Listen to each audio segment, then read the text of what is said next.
That's it. The little blue bar comes up to say we're live. Today's Monday, the 19th of March, 2018. Matt's not here at the moment. I just think that we've got we've had a bit of, well, he doesn't know, does he? But America, the time has gone forward an hour.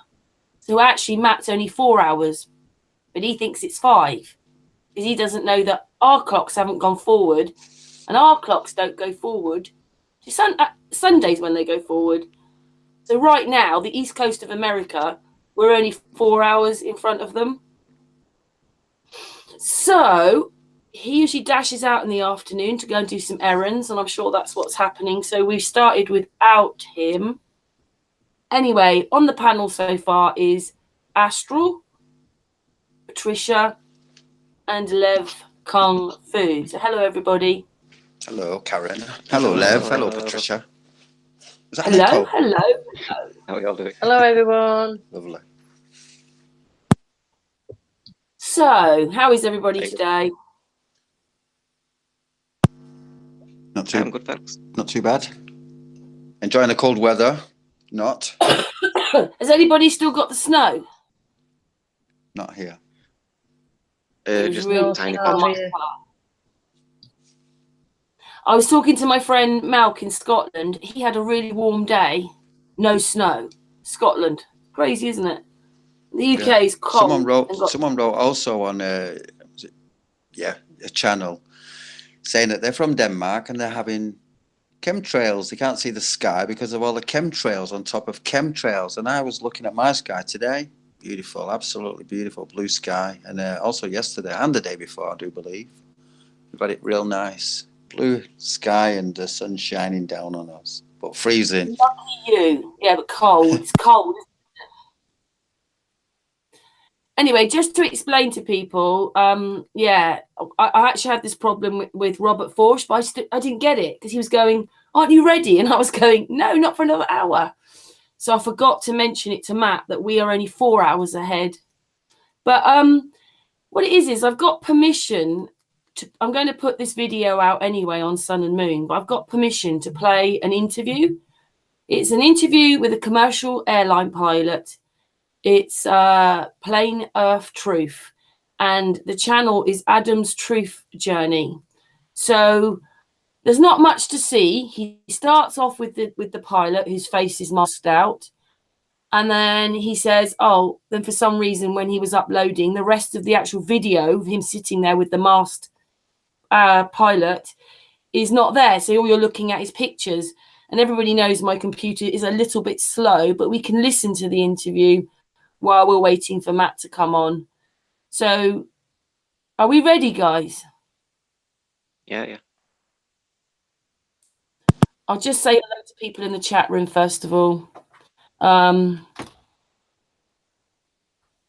can't write that quick. Maybe I'll play the video. Anyway, let's play the video then. It's a very, very nice, so you can hear it. Here we go. With present airline pilot who flies all over North America and around, has seen this world from above, and I had a chance to meet him about a year ago, right? Correct. And well, his name's Joe, so everybody say hi to Joe. The reason his face is blurred out is because he is currently a pilot, and this would be a conflict of interest. Correct. Yeah, we're all of our companies make us sign an agreement where we're not allowed to speak to any media and any questions. Actually, any pilot has presented to them in the United States by any media organization needs to be direct company spokesperson and or union representatives. Basically, they don't want any of us talking to any media. Then he said there's a problem uploading it, so the rest of it's going to be done without a video.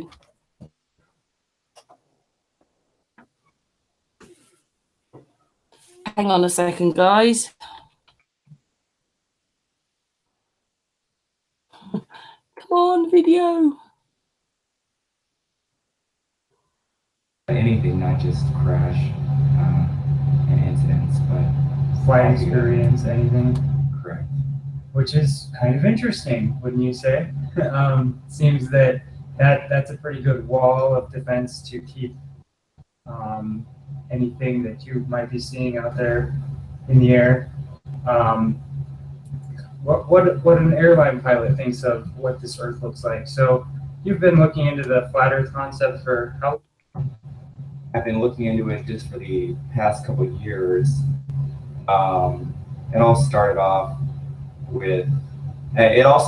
with looking at some that NASA had presented in the past, and I saw some pictures of the original moon landing that I had some questions about. And then a few years ago, they were supposed to release all of these pictures that had never been seen before, and it was supposed to prove a lot of naysayers wrong. And then all of a sudden, those pictures mysteriously disappeared. And whenever you see companies like that, NASA doing something, it raises a lot of questions. So the more research I did, the more questions I had, the lack of answers. So I started to do my own research, and I really had more questions than I had answers. And through my flight paths and what I've seen, and talking to fellow military aviators, lack of any tours in Antarctica, I was left dumbfounded. And since then, I've been doing a lot of research, not as much as I should be doing, but that's what led Adam and I to talking, and here we are today. Yep. That's been a really good teacher and a student, both a teacher and a student of mine, and we all have a lot to learn from each other when we can kind of combine our perspectives, see what actually makes sense. What do you think drives you? You said you may be not doing as much research you wish you were. What is it that drives you to want to more? It seems like so many people are just content not knowing. Exactly, it is. The more you learn, the scarier it is, because if it is, and the evidence has led me to believe so.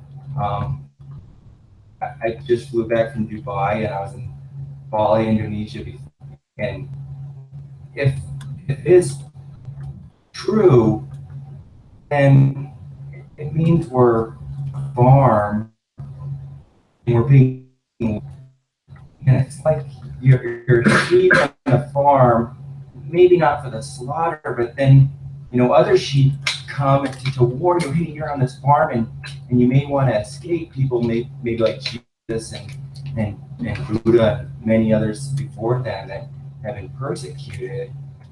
And if it's true, we need to find out and listen to these people like Adam that find a way, but through love or something, the answers for. Any questions that maybe you've asked or that you haven't thought of yet, or you're thinking of now that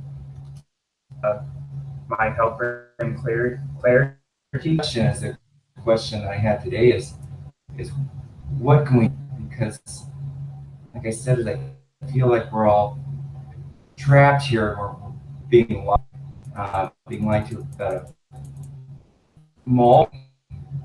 whoever is in charge.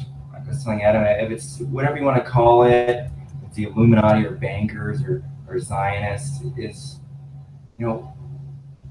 what can we do? Can we lead an expedition through Antarctica? Is it through love? Is it through going with? Is it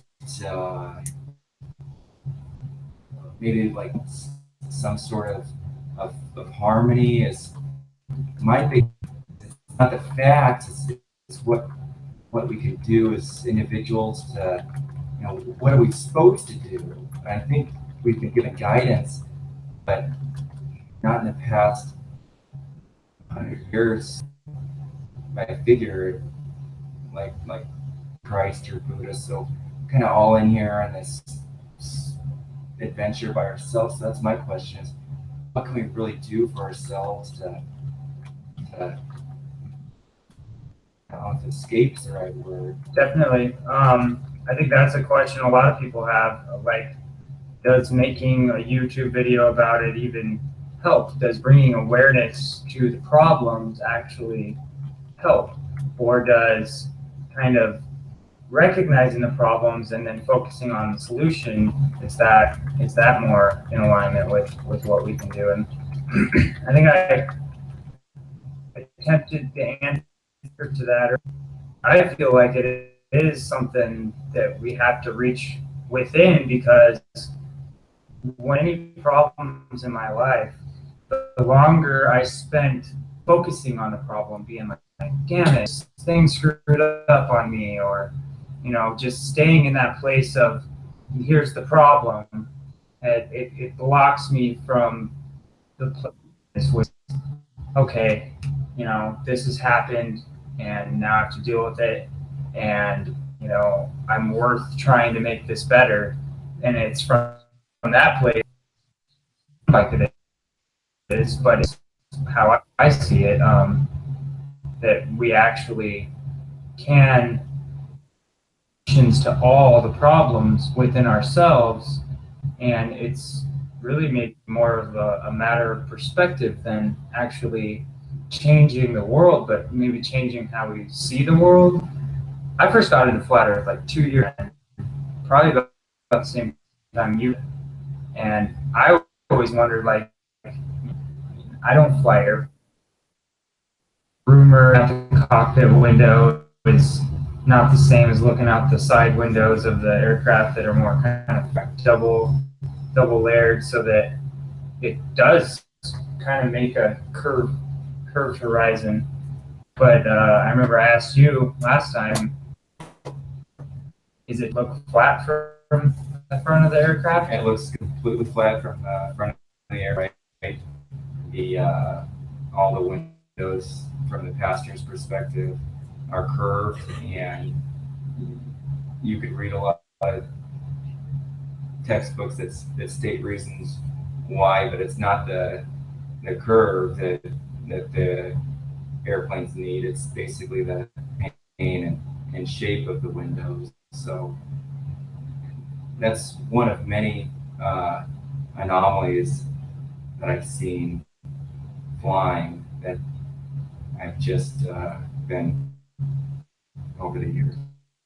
One thing, I've been on a couple, probably the last one was in 2014. I flew all the way to New York and back, spent a couple weeks there, but during the flight, it was always at night, so I never really got to land as we were crossing over to really see if there was curvature or not. But there's a little TV screen in front of each of the seats, and it would show, you could watch TV or pay for some weird movie, but it would show you the airspeed and the temperature of the air. Correct. And I noticed it's really cold up higher the higher you go. Absolutely. And I'm curious, when you're flying in the daytime, and do flights ever fly directly under? Have you ever flown like under the sun? I've never thought about that, but no, I've never come near it. No, I've never flown directly under the sun. At least not that. Is it possible that the flight coordinators are aware that if you fly too close to the sun, you're gonna burn up, or is it hotter near the sun? It's something that I've actually never thought about, but it's funny that you mentioned that, because I literally never thought of it. But yeah, the sun has never been directly over of the aircraft. thing that I've thought about though is, let's say you're flying, the average commercial aircraft flies at about 38,000 feet, which up there the temperature is about maybe negative 60 Celsius. At that temperature, it's about the same as Fahrenheit. And one of the examples that they use where you can't fly over Antarctica, it's on a little bit different topic. Do you mind if I just briefly say this? Temperatures are so extreme, but the temperatures are so extreme at every altitude that we fly at, and we're always flying around thunderstorms and supercells. And once I heard that the argument of these extreme temperatures, you can't get more extreme temperatures literally than what we fly.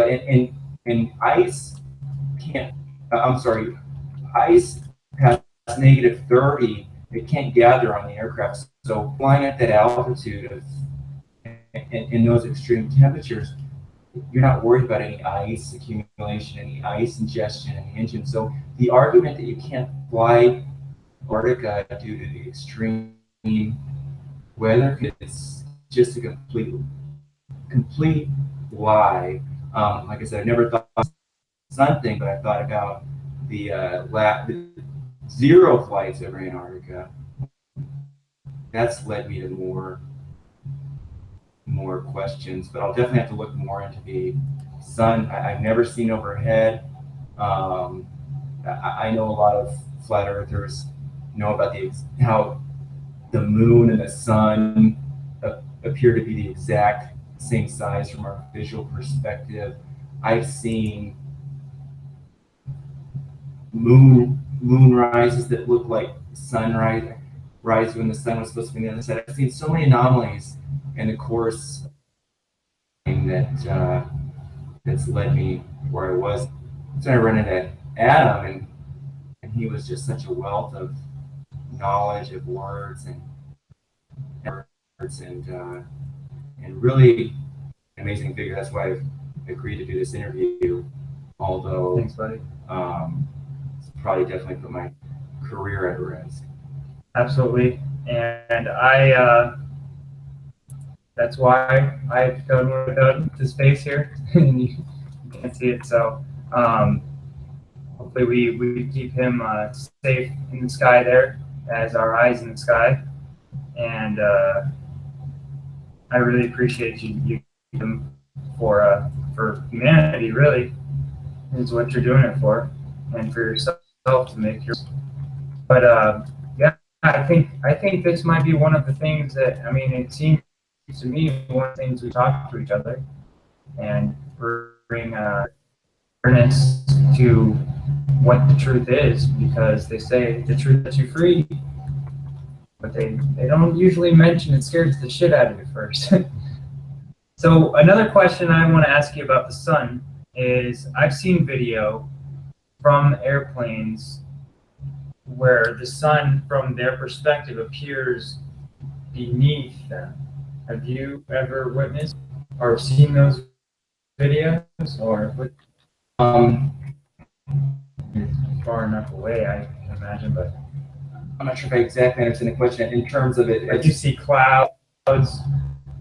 I'll show a clip on here, but I don't know if you've seen it. Oh, The light from what appears to be the sun coming through clouds from off in the distance, like on the other side of those, way up in the sky. Oh, in terms of it setting and it's. Yeah, it could be like, towards sunset time. I would imagine it would have to be in order for it to even be possible to do that. But you haven't seen any of those?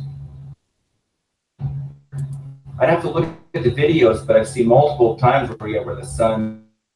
I've never seen it where it's directly over the ground or something like that. But Yeah, I guess I'd have to. and then like off in the distance. Oh, off in the distance, plenty of times, yeah, where you're higher than the apparent sun.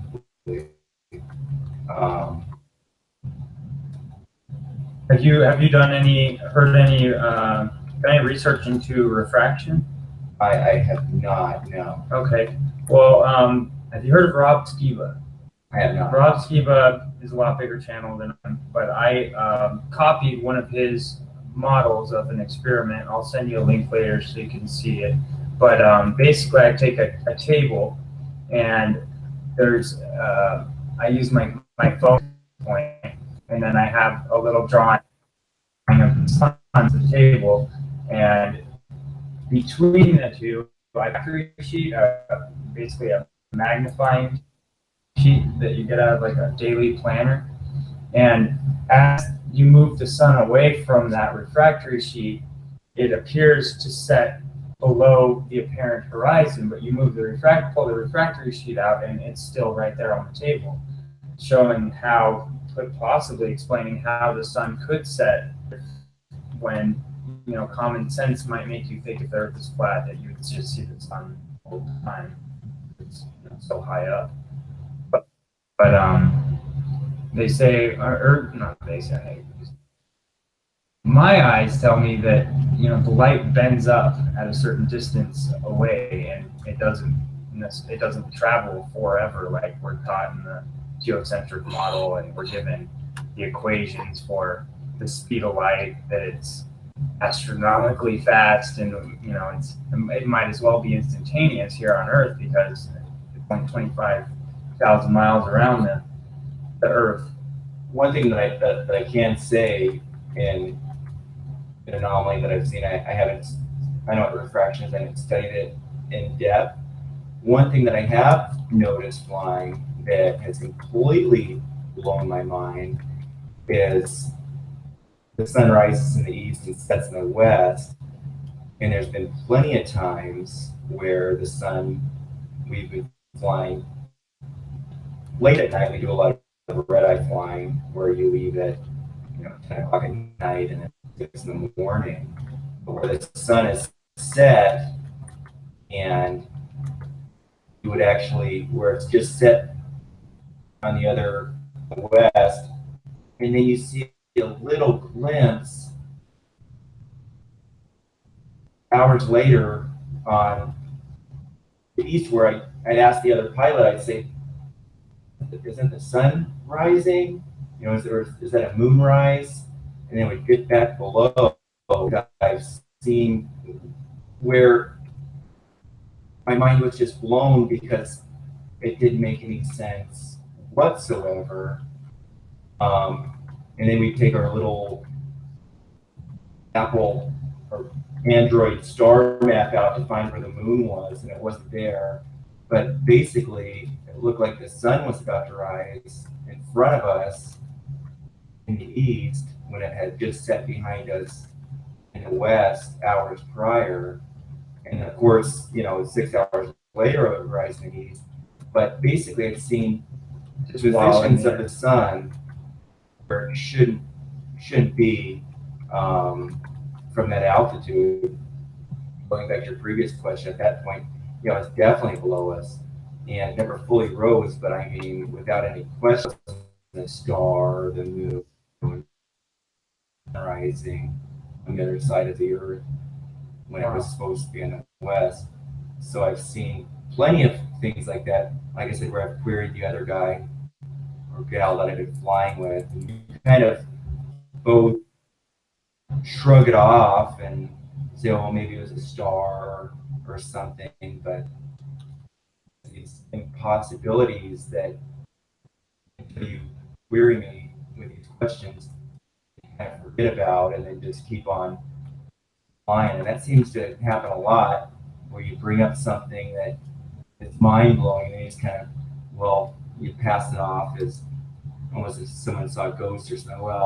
You forget about it, keep on. That doesn't fit in our paradigm. So I don't know if that's exactly. Yeah, no, that's great. I think so. You see the light coming from the east when it should be on the other side. I've seen that a dozen times. Never see it like you can't see the light from the north, or if it is a flat Earth, if it's a circle like I think the model a lot of us have gotten used to, you would expect that at some height, and if this, you would see it, to the north, directly Sure. across.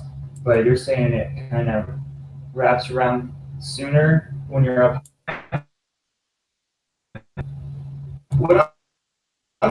When it was setting in the west, and we were flying east, that a few hours later, 180 degrees, sure, often it would be a little more northeast, not directly in front of us, but then it would stay dip below the horizon when it would rise and set when it was supposed to be behind us. And I'm not sure if that's exactly what you're asking, but what you've seen is the sun, and was not supposed to be in around her multiple times. Sure. It came to me, fine, if it's a flat circle Earth and that the lines of latitude are circles, and then if you were to fly straight, then you would always end up going south in that, theoretically. So you're following your coordinate system or keeping track of where you're at, which I don't know how well you even do that or need to.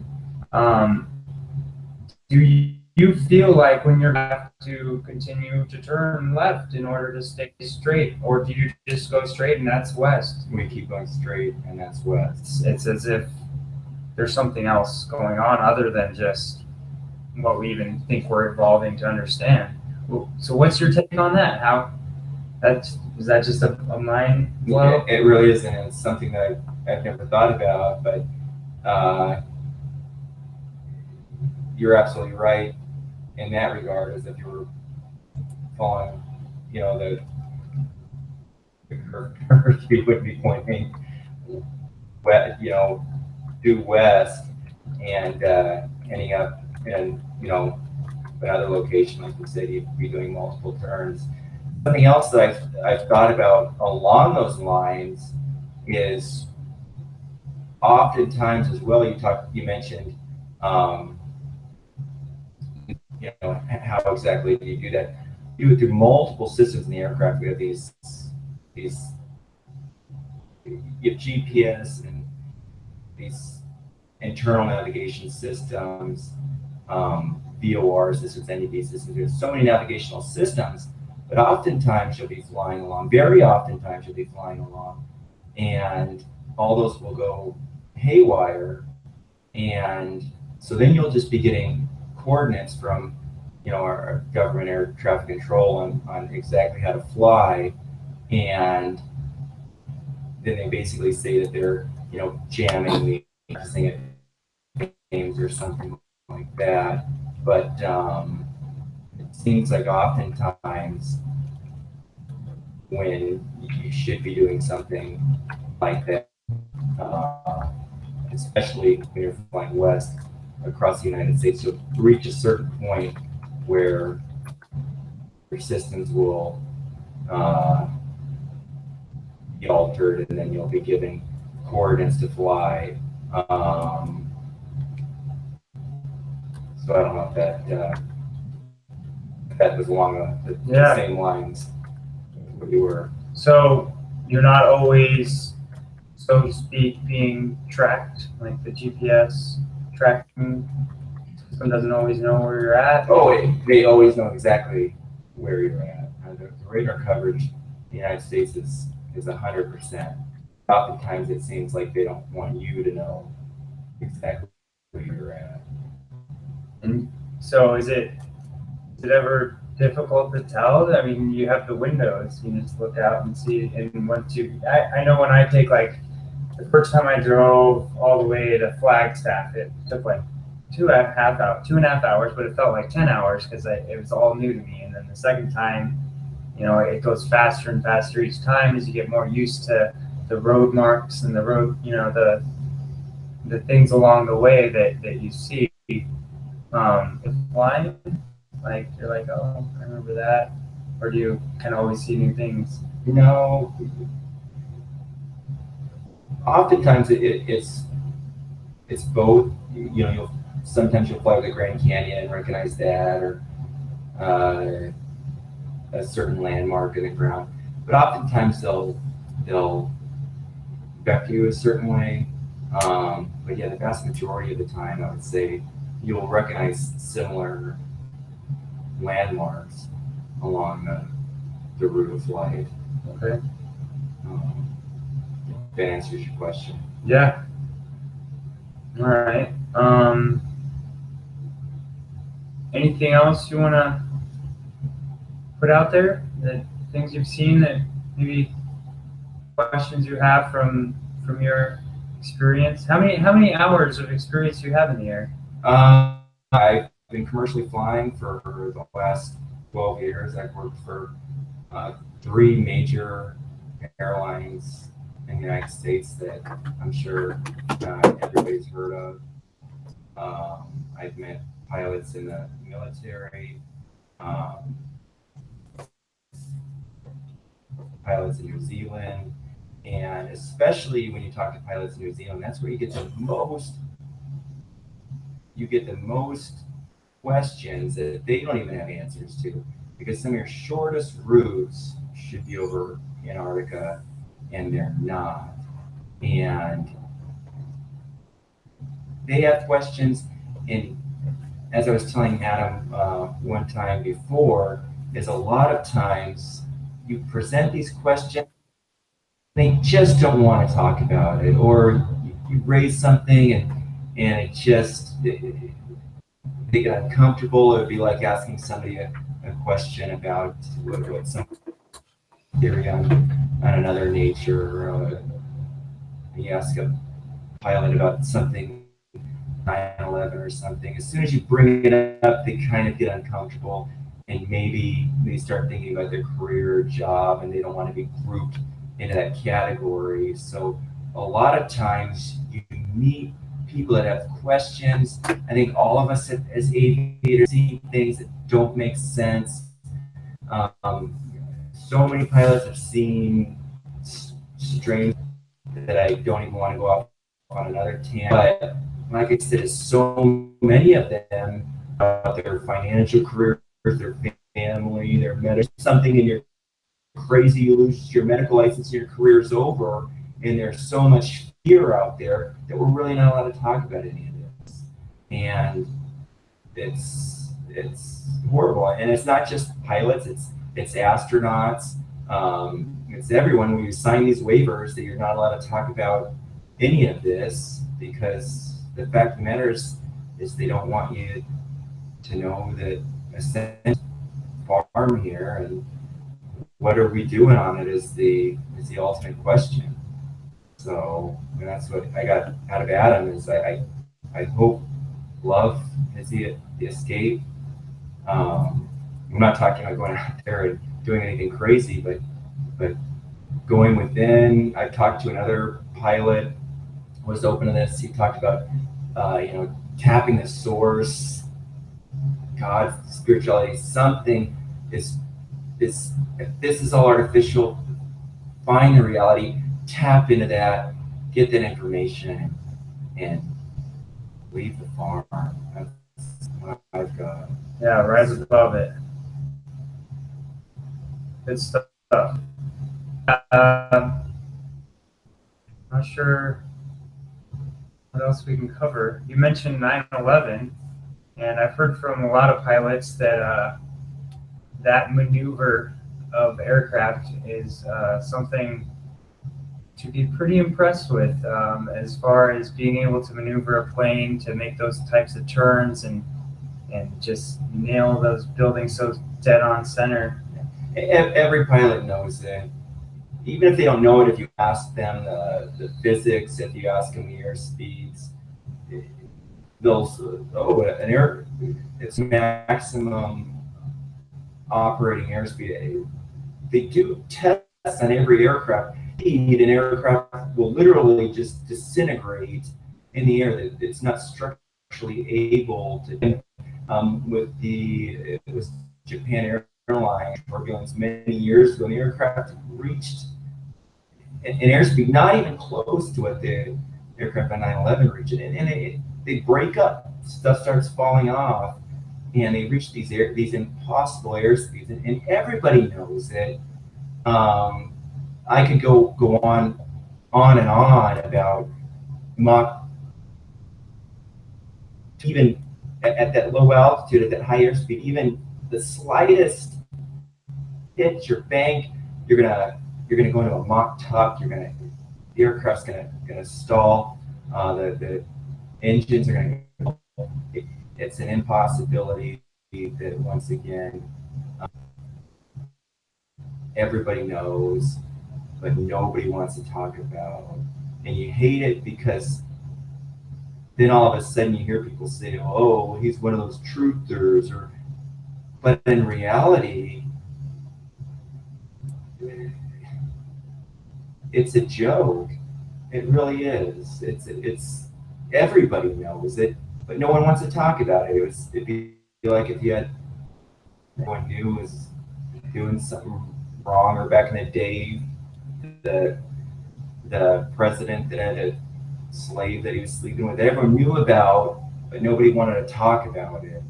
And that's one of the sad realities of the system that we're living in. Is it's all fear-based. You talk about it, you're going to be labeled as crazy, a conspiracy theorist.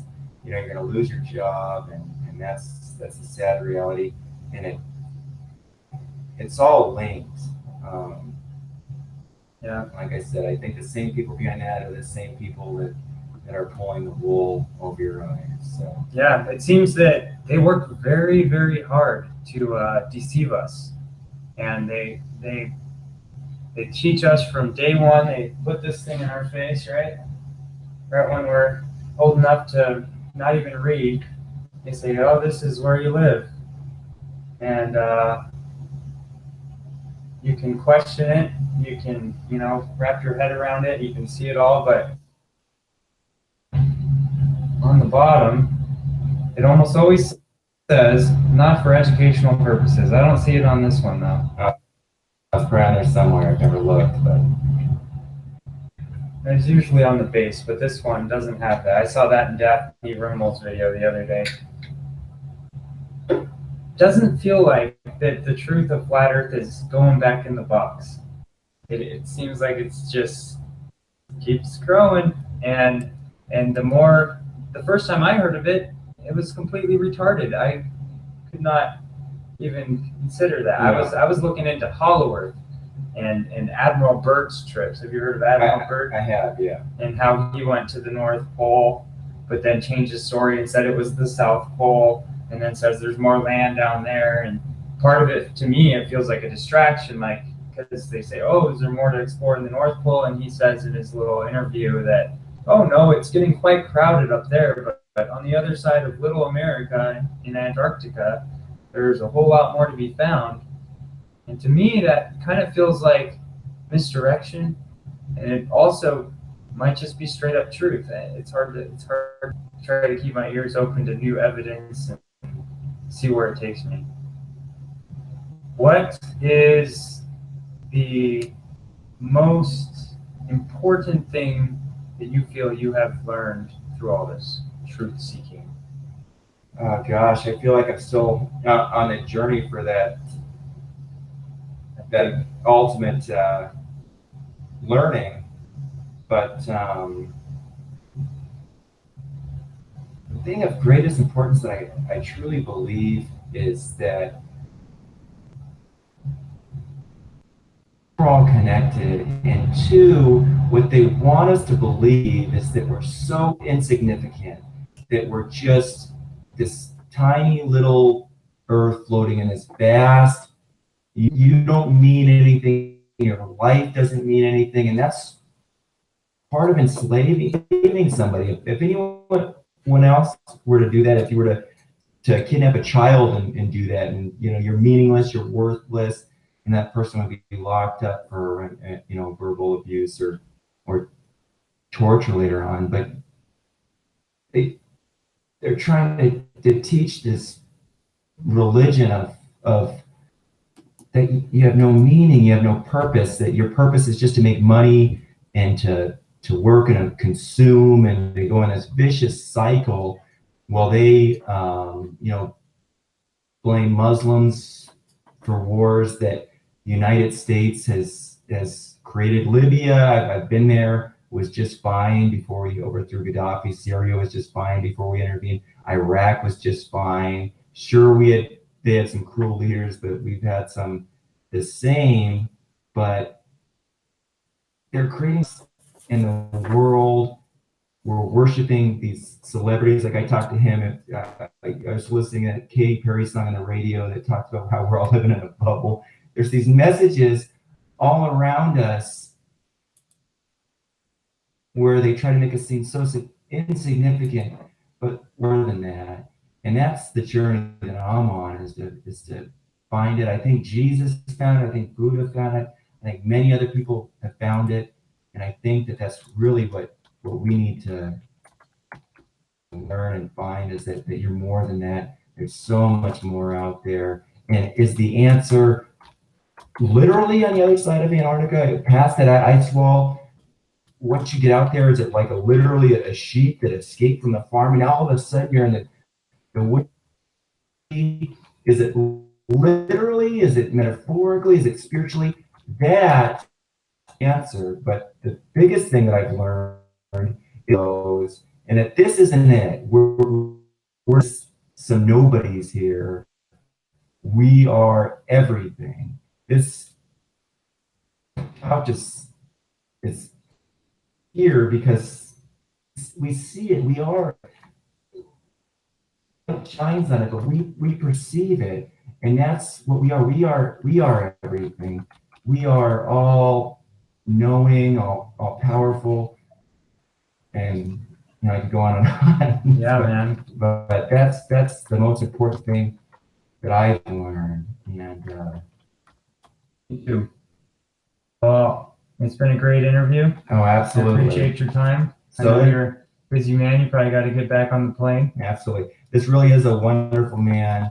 It really was a crusher in terms of his love for people and truth, and there's not a bad bone in his body. When I met him, I have to say that his message to you all is important. He knows way more than he's probably showing on this channel, because sometimes these interviews are difficult, but please continue to listen to his messages, because like he just said, the truth's out there, and the truth is the only thing that's going to set you free. We have to learn from each other and learn from people like this that I believe have a gift that need to be shared with you all. So please like, subscribe, share with your friends, and get this message out there of not just flat earth, but love, and that we're all being duped, and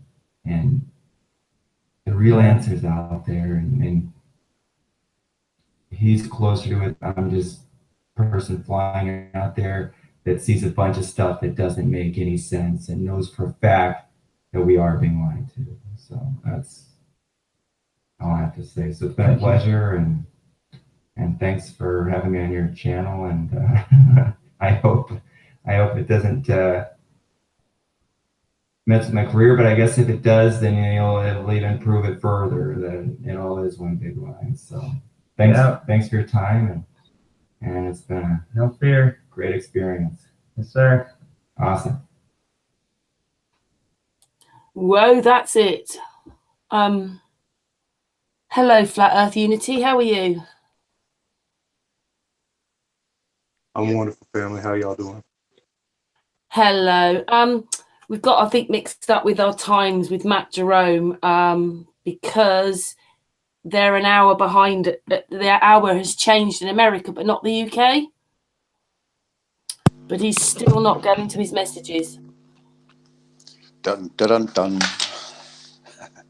But welcome onto Sun and Moon. And yeah, did you hear some of that? I think that was a really nice guy, that pilot.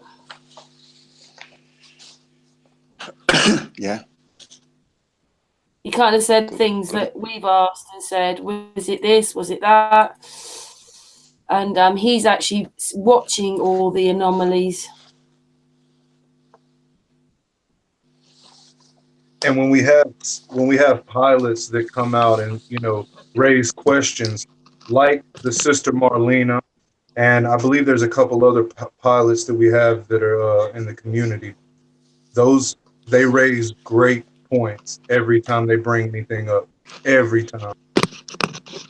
I'm sorry for making a lot of noise. Yeah, I agree there. Totally good points that everyone brings up. And scary thing is that they have to be kind of anonymous, you know, which is a shame, really, because we're here to tell the truth and we tell the truth, but yet people are scared of telling the truth because of, well, of course, consequences, you know. They'll end up losing their jobs because, yeah, the Earth's flat and they're a pilot. No one needs to know. It's on a need-to-know basis, and you do not need to know. It must be like that. Well, what have they done to the one we know? They've basically labelled her as crazy.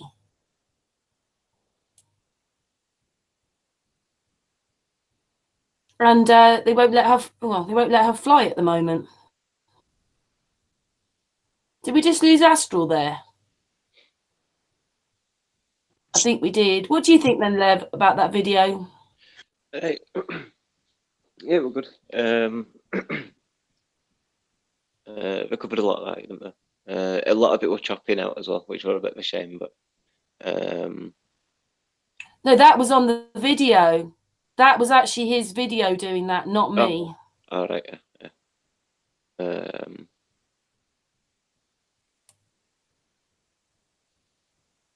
It's like, you know, I don't know. It made me think about like, different altitudes, like, you know, like in World War II and stuff like that kind of thing. It were like, it weren't as high, were it, and stuff kind of thing.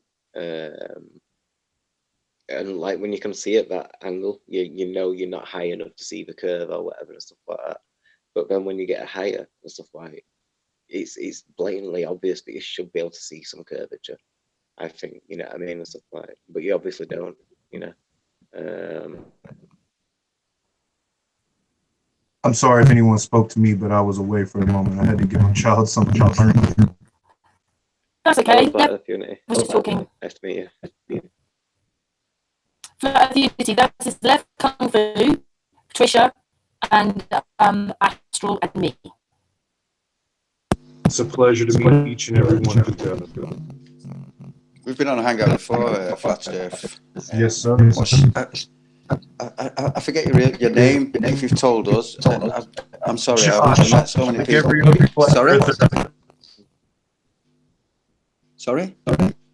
Josh, like every other flat earther. Josh. Hi, Josh. Yeah, I'm also Josh. No, Astral.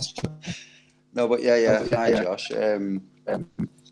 We have spoke before. I remember. Yes, he stuck up for our group, didn't he? Do you remember? Somebody came in and he told them to be quiet, basically. And stuck up for our group, didn't you? Flat Earth Unity. I'm sorry? I said when you were last on our hangout, you stuck up for our group. It was somebody being a bit rude, I think, and you stuck up.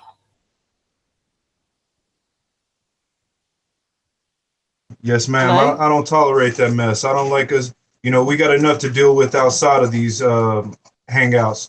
We don't need to be coming on here being rude to each other. Yeah. I'm not sure if Astral's talking to us, but maybe he's talking. Yeah, sorry, I was. I keep forgetting to turn my mic on, but Flat Earther, Josh, I totally agree with you. I mean, I've got my head in exactly the same situation now, man, brother. I believe you're exactly bang on the money there when you said that. So it's about the people coming together, isn't it? And you know, the biggest thing, the biggest thing me and my brother James have been speaking on recently is we got a lot more to worry about than the shape of the plane we live on. It's common knowledge to this point where we're at and what we're on. We may not know everything, but we know enough that the globe is not where we're at. Therefore, we need to work hard on smashing all these other things: the vaccines, the chemtrails, the modified weather, the modified food, the modified water, all this. And this is on the whole plane. It's not just here where I'm at on my little patch of land. It's on all of our little patches of land. Can I say something? Yeah, go for it. I agree. And I think one way that we can do this is to give as much information as we can, as quickly as we can, and as often as we can, you know, so that there will come a tipping point where people are aware of it and they just cannot deny it any longer. You know, it's like, oh, I'm not getting a computer. I remember when computers first came out, there were people so against them. I'm not getting a computer. They were really against them, like, you know, who hasn't got one nowadays? I think it's going to be a little bit like that, that we need to we need to teach people, show them and give them, you know, sites that they can go look at, books they can go read, information, you know. That's exactly all that they need, the information, and let them go find out what it is that all this flat earth is about, and that it ain't just a piece of shit, like, you know, it ain't just something silly. This is real science, like, you know. And the scientists, they're pseudo-scientists because they failed. They fail where we have succeeded, because it ain't round, is it? No, it's not round. Carry on, Unity. Yeah. It doesn't matter what shape it is, though, does it? Like Josh was saying, it kind of more matters the fact that they've lied, isn't it? It's like the truth about his spirituality and his cosmology and stuff like that has been hidden and stuff, and it's wrong in it, right? And everything else. It says like it's all the chemtrail a lot, which is the stuff that matters and stuff like everything else. It's in your face as well, you know. Still, the powers that be have created a cell, no matter where, whatever cosmology, whatever religious dogma you follow, you have a prison cell. Whether your planet is your prison cell, whether where you live is your prison cell, whatever. That's the dome. The dome is also a prison cell. Anything that limits us is not actuality. Reality is not limiting. Reality is infinite. That's all I can say.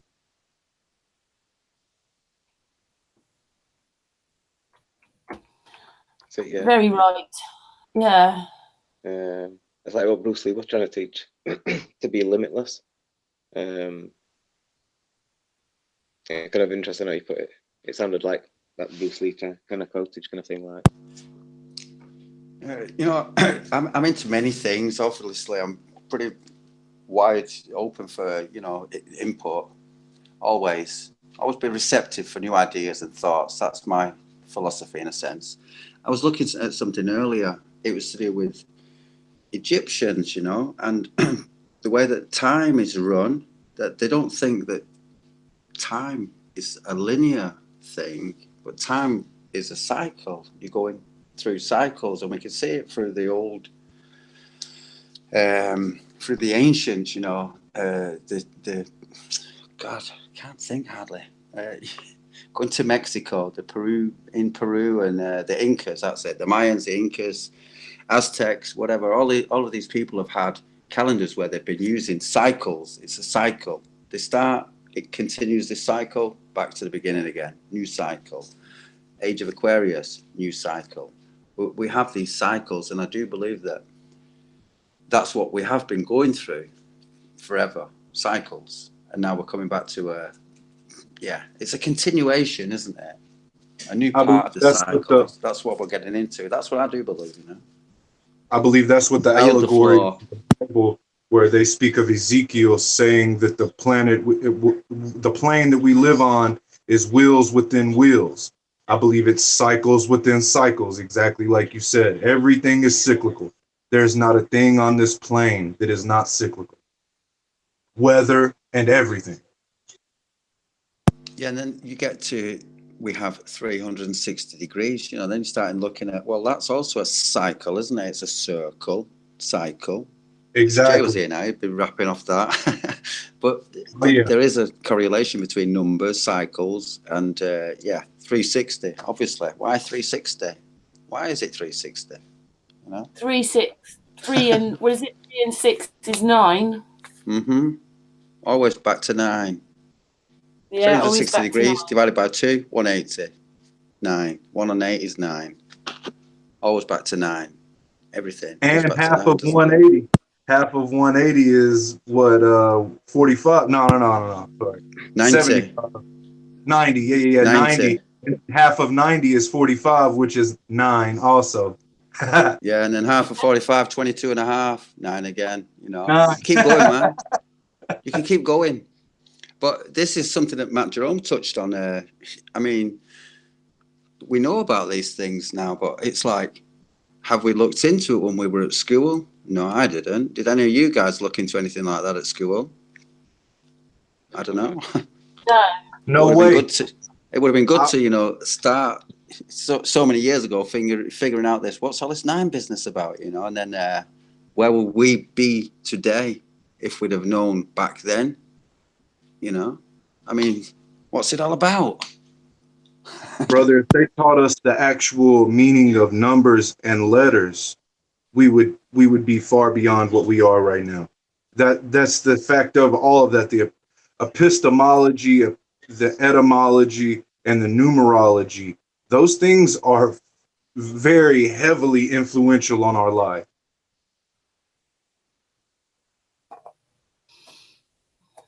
Yeah, which you find out the more you get into flat Earth.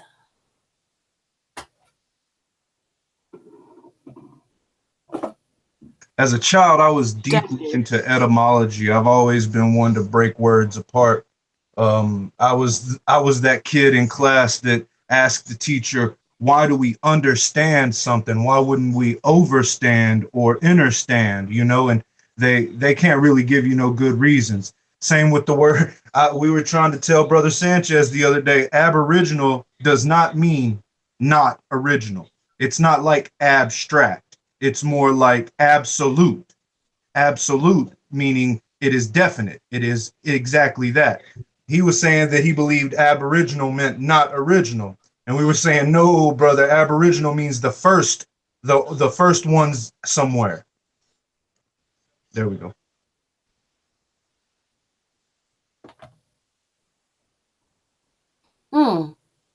I know, as you get more into this, you realize all the words mean different things. English is the language of black magic. It has 7 meanings to 7 words spelt the same way. That's to confuse you. It's a language of the prisoner to keep you as goy, keep you subhuman.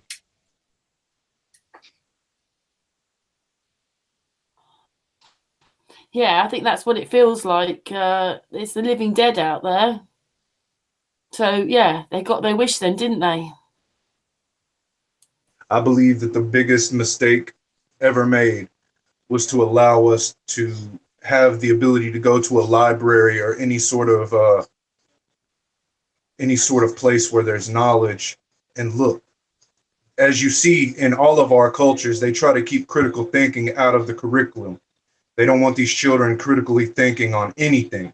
They would rather you not question anything. Just absorb, nod your head, make A's by memorizing and regurgitating.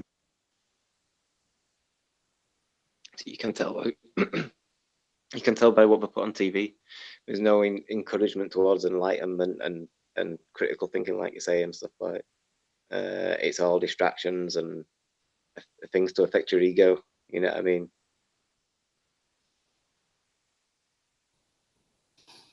Yeah, and unfortunately, a lot of people have fallen into the trap.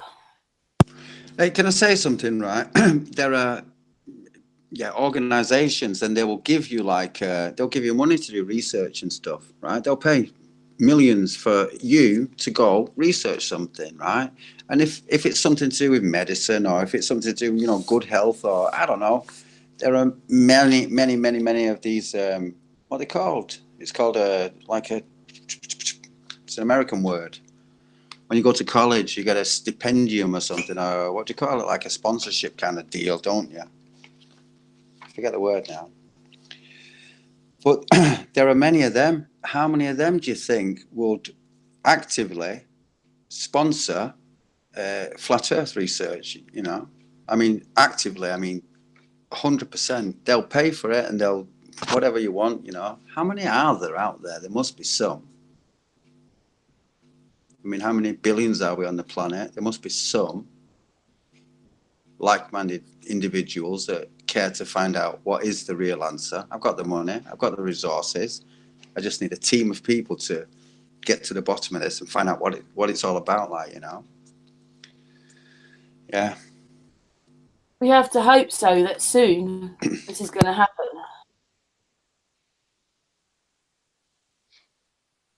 Because we all want something to change, don't we? Because it's pretty ugly at the moment, and I don't know if anyone can feel it. I just feel it so bad at the moment.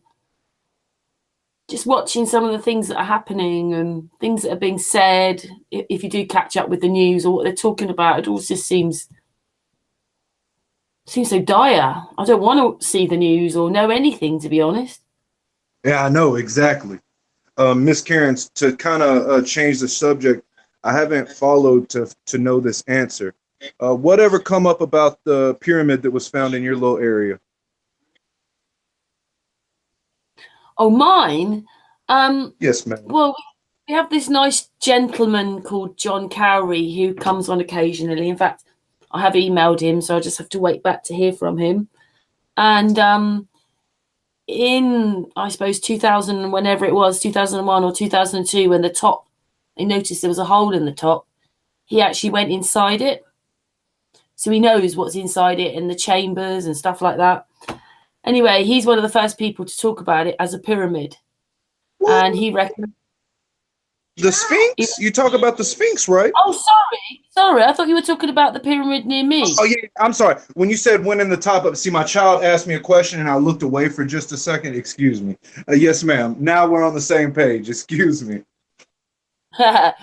Anyway, this pyramid is a chalk pyramid.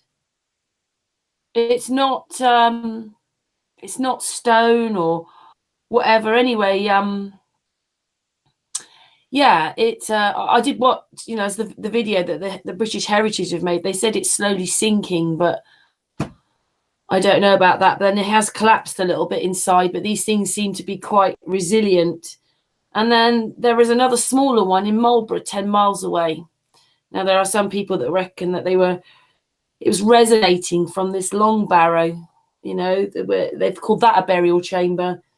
And then that went to there, and then the pyramid. The other pyramid is a much smaller one, but there's got to have been more. They can't be the only ones. But other people are now saying that they're like the board, and the energy lines go to the pyramids of Giza. But again, it's all supposition, really, isn't it? But there's obviously an energy line which goes to the Giza pyramids. So it's a bit like here was the control panel. But I noticed it on a couple of memes that I could see that this was the oldest one and so forth. You know, I could see by the memes they were putting Avebury as the it's Avebury, it's Silbury Hill near Avebury. They were putting Silbury Hill as the main pyramid. It's like, what? How crazy. Nobody around here knows or cares.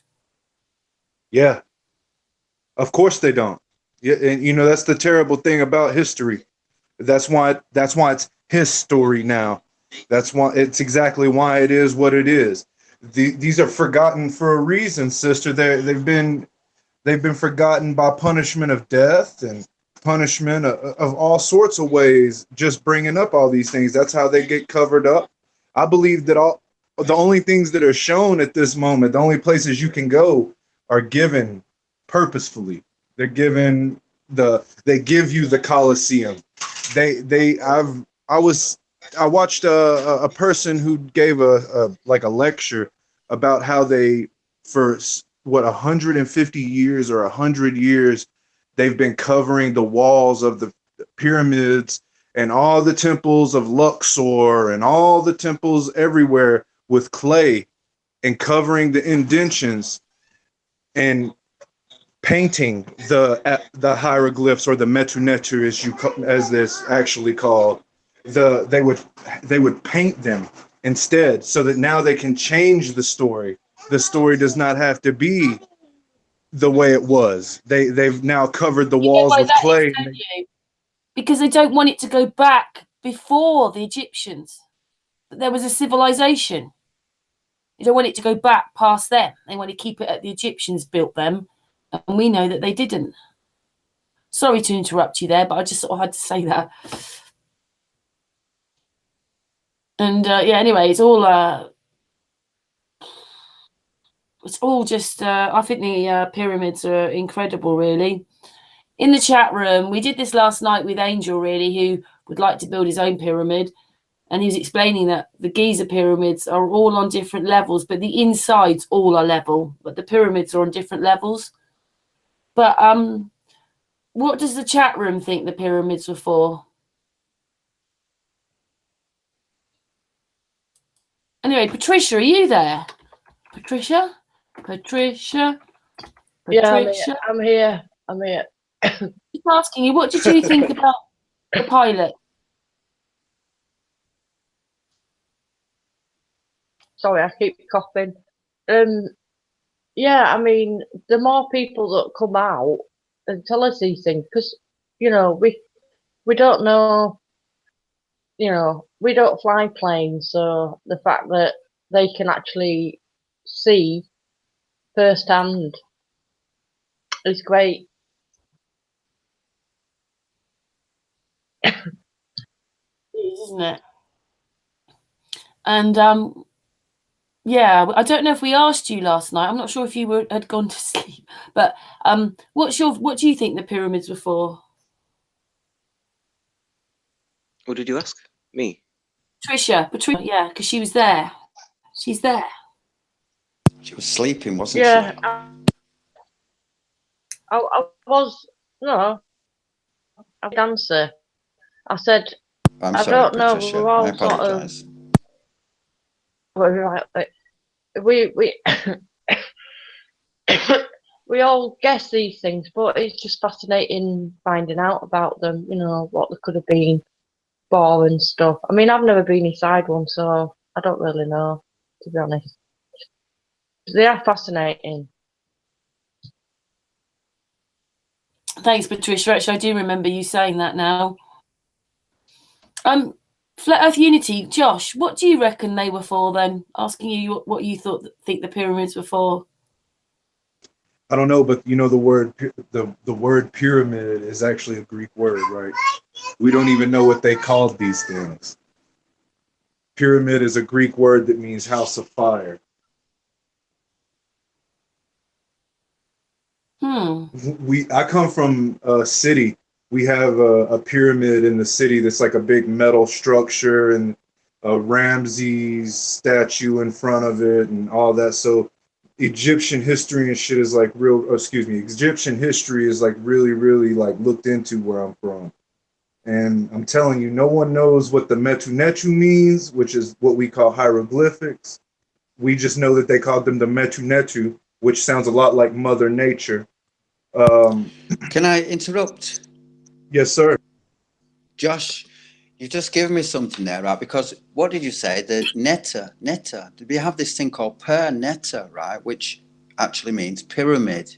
It's the old, is it Kemet or the old terms that they've used? But anyway, now I'm going to go into like the names of the sun. We've got the names of the sun like Ra, and yeah, we know it as Ra, don't we? But Ra is actually only 1/5 of the understanding of the actual name of the sun, because there are 4 other names. This is now from the ancient Egyptian. The first one is called Per-Ha, which means the high house. And then you've got Per-Ka, which means the tomb, right? You've got Per-Ba, which is the spirit or the soul. And then you have Per-Netta, which is the pyramid. Where's the fifth one? Oh, my notes. But oh, sorry. Then you've got Ra, obviously, which is the sun, right? Ra. I'm a little bit. I've got papers and notes all over the place here, so I'm trying to bear with me, please. But this about the sun, when we say a prayer and we finish our prayer and we say Amen, Amun. Yep. We end our prayer in that sense. Amen actually means so let it be hidden. So let it be hidden. So let it be in darkness. That's what Amen actually means. I just find it very interesting, you know, about this, that they have 5 different stages or cycles of the sun, you know, and you see this with the hieroglyphics where they have this dung beetle pushing its little piece of dung. This is almost like the sunrise coming up, you know. The scarab beetle is called Kappa or Kappa, where the scarab beetle is like, signifying the rising sun. Then you have Ra, which is a stubborn sun, the sun at noon, the Ram, Ra, Ram. You have another sun called Un. I don't know if you've heard any of these terms. It's relatively new to me. I've listened a little bit to Santos has talked about him, the Egyptian. Yeah, he's an old guy. He died not long ago, actually. But I've heard a little bit from his talkings, what he's spoken about, you know. Then you have this son called the Un, which is the wise, mature, you know. This is the when you see the hieroglyphs, it's the man that's standing with the staff, like, you know. And Aten, he's the wiser one. Un is the wise. Aten is the wiser, the twilight. This is when the sun's going down in the evening. And of course, then you have Amun, Amen, hidden, the night sun. Yeah, that's all I wanted to say. It was just kind of interesting because you was on about this what did you say? Panetta. Josh, when you What were was starting that? about the pyramid, the word that you first started with there, this Panetta, that reminded me of that, or Yes, sir. Netta. Yes, sir. Yeah. Yeah. But everything is like you say, you like etymology and stuff, and the more that we read, the more that we listen, the more that we become to understand these things, you know. And I just Zach, think it's good. especially the listening part, you hit that shit. I mean, you hit that exactly right. Because in listening to other languages, that's what I mean when I say listening. Listening to people speak in languages you've never heard or never know any words from, it doesn't matter. Use what you already have and just listen to people. I was working with people speaking Spanish and I picked up a lot, but I understood the I emotion. agree. That's good. Listening to other languages.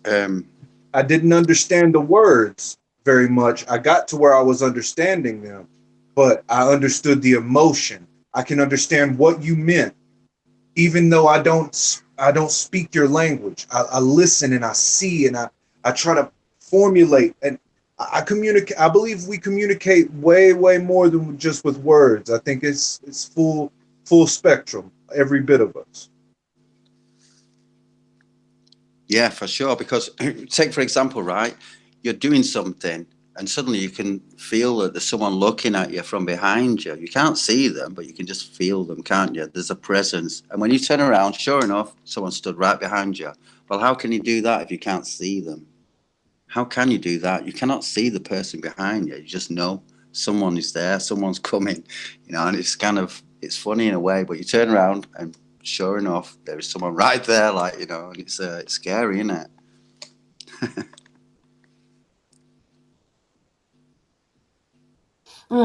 I talked about this a bit before. I don't want to, make such a big thing of it either. But every program I watch where a medium talks, they're only talking to them, and they're always on the other side. They never say anybody's come back. They never say, "Oh, Granddad Bill is now your nephew," or anything. They never say anybody comes back. But then, we've played it quite a few times. The guy in the 60s who's talking about the fourth dimension or trying to explain it. And he's talking about what a flatlander would see and feel and the whole thing. Well, he explained when a 3D apple came along, because he's in one dimension and the apple's in the third dimension, the one dimensional will sense there's something else there but can't see it, knows it's there, still can't see it. And then he put the apple in some ink and he put those 4 points where the bottom of the apple touched, and he put those down. And he said that's all the flatlander will see is those 4 points. And he won't be able to see the apple. He'll just see those 4 points and still not know what it is. So then it just made me think, well, maybe nobody actually leaves here. They're just in another dimension. And because they're in other dimensions, we just can't see them. We can feel them, just can't see them. But anyway, that's my take on that. So it's the same thing. When you think you sense there's someone there, it probably is because they are. They're just not in this dimension. And that just seems a bit far-fetched, doesn't it? Because we don't know, but that's just my thoughts on it.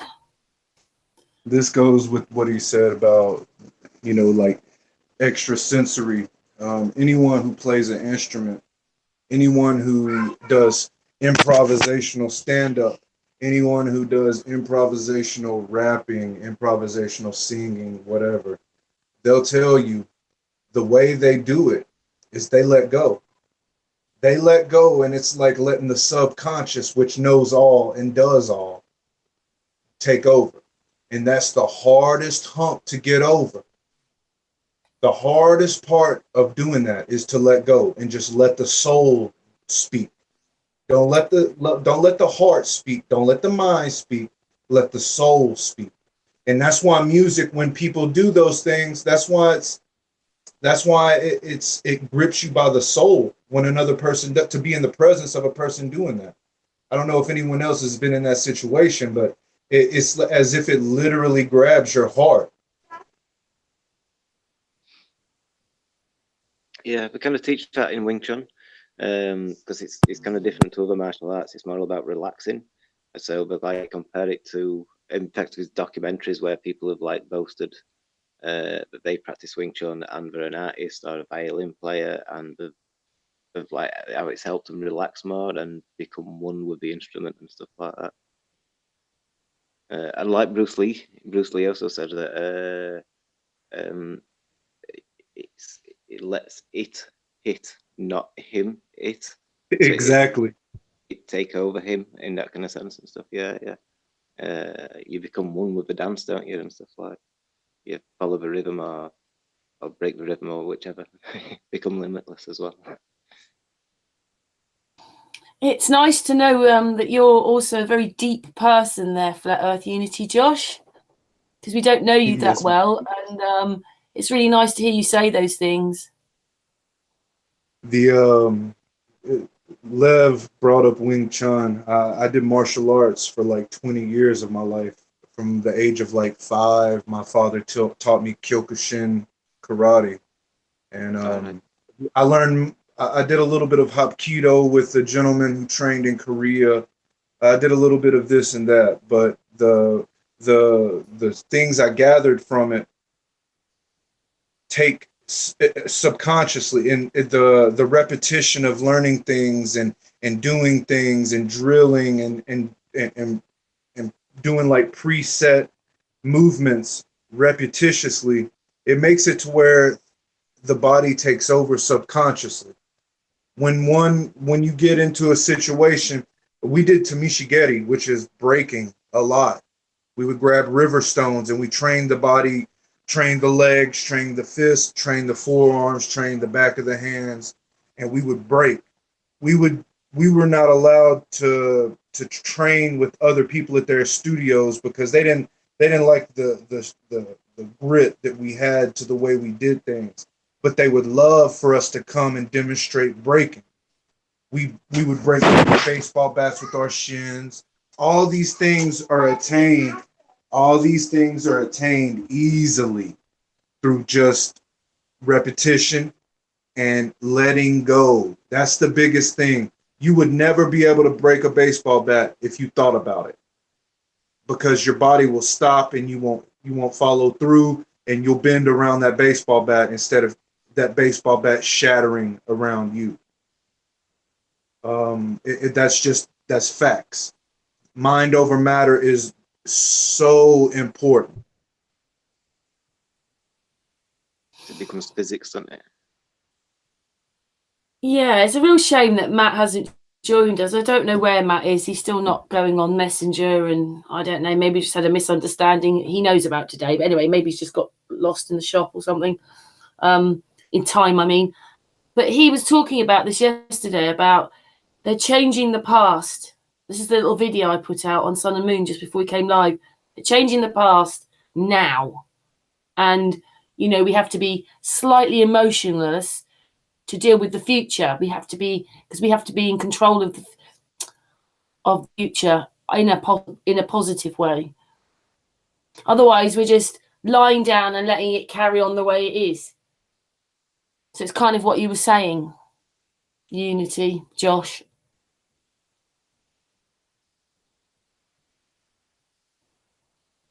Josh. Sorry, I wouldn't unmute. Yes, ma'am. Yeah, so it's they're doing it to us now, and they're changing everything now. It's just incredible. I believe this is the third or fourth time everything has been changed now. You know, this is the third now, if you will. Fourth now, if you will. You know, I believe this has been changed over and over and over. That's why we're not able to find, what's the word I'm looking for? Continuity in any of the stories, in any of the connections. We find we can't find a way back. Exactly. That's what we can't find, a way back, you know, and we're just getting riddle after riddle, puzzle after puzzle, and crap on top of crap. You know, we lost our way. And I think we're all in this now to find which is the right way. Like, you know, where are we going? Where are we heading? Where have we been? I think, yeah, I do. I think we've lost our way somehow. Something's happened, like you say, a reset or whatever, a few times, and we're struggling to find our way back. But I mean, something is happening, definitely, because we can feel it. There's a movement, isn't there? I don't like using that word. There's an awakening. I don't even like using that word, but you know, there's like a consciousness that's coming alive in people that, hey, something's not right here. You know, I yield the floor. Yeah, I believe we're realizing, as we've realized before, and that's why these resets occur, that society is the issue. Having corporations is the issue. I believe all of this is not new. I don't believe any of the game that they're playing is new. I think this is reset. Yes, I have got this feeling too, and we're not like as old as they say we are, and the whole thing. It's all just lie upon lie upon lie. It's possible. I believe, sister, it's possible that we're far older than they say we are, and have been far more civilized than we are today, and have been far better in all ways than we are. And what happened was someone got greedy along the way and decided to change everything. And I believe anything you can think of has already been done. Like any sort of society you can think of, any sort of, all of that. I believe it's all been done. And I believe there's a lot of misconceptions with a lot of these ancient societies as well, specifically the ones that they claim did blood sacrifices and did cannibalism and all these things that they're claiming, and we have no actual evidence for. Yeah, I agree with all that, but in a sense, I wondered whether it was everything that's been written is for now. We haven't maybe had, or we did have past, we haven't had it for a long time, and everything is pointing to now. The time is now. It's happening now. I know it's a bit slower than a lot of us wanted, but this spiritual consciousness, a lot of us really feel it, and we're driven, and it's happening now. Just thought that, you know, especially 2016 seemed to be this big wake up for a lot of people. I just was hoping many more would have woken up by now, but it's sort of slowing down a bit. I have a little question, pertinent question. is anyone here on the panel, could anyone just stop what they're doing right now and just, yeah, I mean, sack it all and just forget about everything? Could you? You couldn't do it, could you? I couldn't anyway. You can't, we've spoke about this before, you can't unlearn what you know. What do you mean? And I've that's spending 5 that's- years. That's the problem with my journey this whole time has been deprogramming and trying to unlearn everything and relearn life away from their system. We might not be able to do it in one go, and we've had this thing called money for a long time. You might not be able to just get rid of it in one go, but to start treating each other as if we're actually, gosh, I don't even know if you can say even any of these words are right anymore, but as human beings, as people with souls, with hearts, can't we start getting back to those kind of things? Because the other way is so, well, it's the living dead, isn't it? We've got to start somewhere, and you know, a lot of us are driven on this consciousness, this vibration. Hopefully people know what I'm talking about. It's us, as you said, it's now. See, that's the thing, is we're becoming conscious slowly. The lights are flickering and we're becoming that single consciousness. We are learning to feel for each other. We are learning to accept each other for our differences. Not everyone, but it doesn't take everyone today. We're working for a better tomorrow. We understand what today is. We're working for a better tomorrow. We want everyone to be accepted. We want everyone to be loved. No one to feel left out. That's where we benefit. That's where we all push up. We all push up. Once we've all built that basis, you can't stop us. We have everything once we have each other. Yes, Yeah, that's definitely. the word, isn't it? Yeah, With beautifully each said other. that. Nice one, Josh. Yeah, yeah. With each other, not separately. Can I say Not something? against Like, each all other. each can I other. say something? Can I just say something? When you go to see some like relatives, friends, and you're having, let's say it's a wedding party or whatever, right? And you meet people and you've not seen them for a while, and you're very excited, and of course, you give them a big hug and you're squeezing the life out of them almost, right? This is, I mean, it's such a nice feeling, isn't it? You see someone, oh, I've not seen you for ages. Come here, give us a hug. Like, you know, it's good. We don't do that anymore, but I find that we have it better when we do things like that, you know, give someone a hug and hi, how are you? Come here. You know, it does feel nice. Your little kid, you know, they give you a hug, you feel good about it. And I think that we're getting back to times where we will be a bit more like that. We will be more open. We are more loving and we are more empathic. You know, we've spoke about this so many times before, and I can't stop but reiterate it. We keep going. We keep saying it. Hopefully the world will change for the better, you know. Oh, there's no hopefully. It's happening. It's happening. My children will live in a way better world than I grew up in.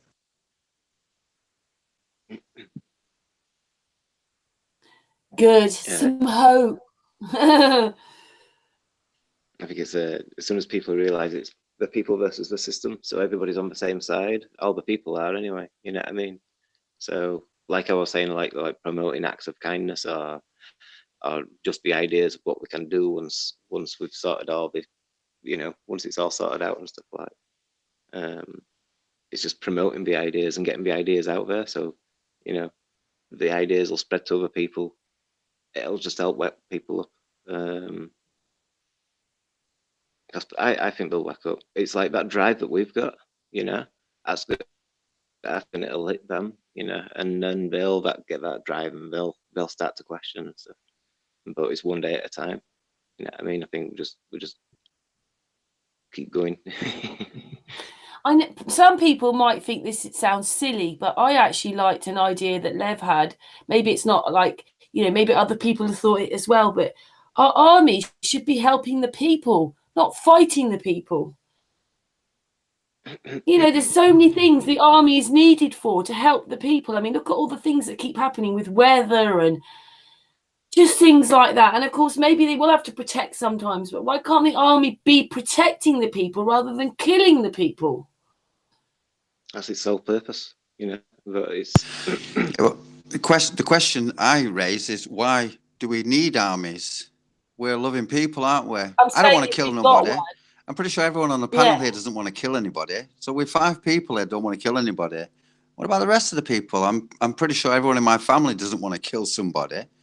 Who are these people who want to kill people? Who are they? Where are they?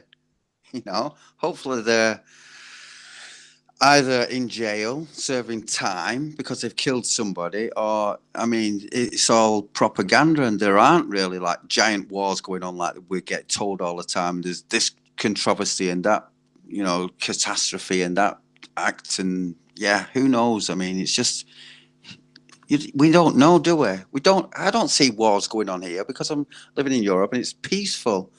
But places where there are wars going on, and I was in Israel when the Gulf War was on, like, you know, so I know like what was going on.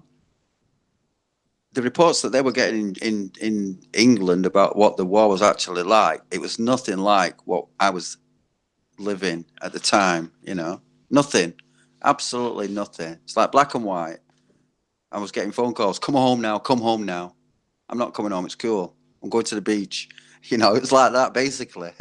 There were bad times, don't get me wrong, but we cannot believe everything that we see on TV because it's all propaganda to get you to feel a certain way, to get you to react a certain way, you know, and that's what they want, a reaction. They want a reaction so that they can cause a solution to the problem they've created, you know.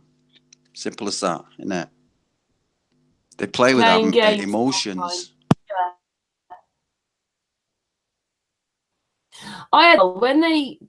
This is my eldest son was a little boy then, and I went on holiday for a week, and I was out of the country in Mallorca, and all the papers there were saying, because obviously they were bombing him when we were there, and all the papers were saying things like Second World War bases were now being opened up, nuclear threat was now being mentioned.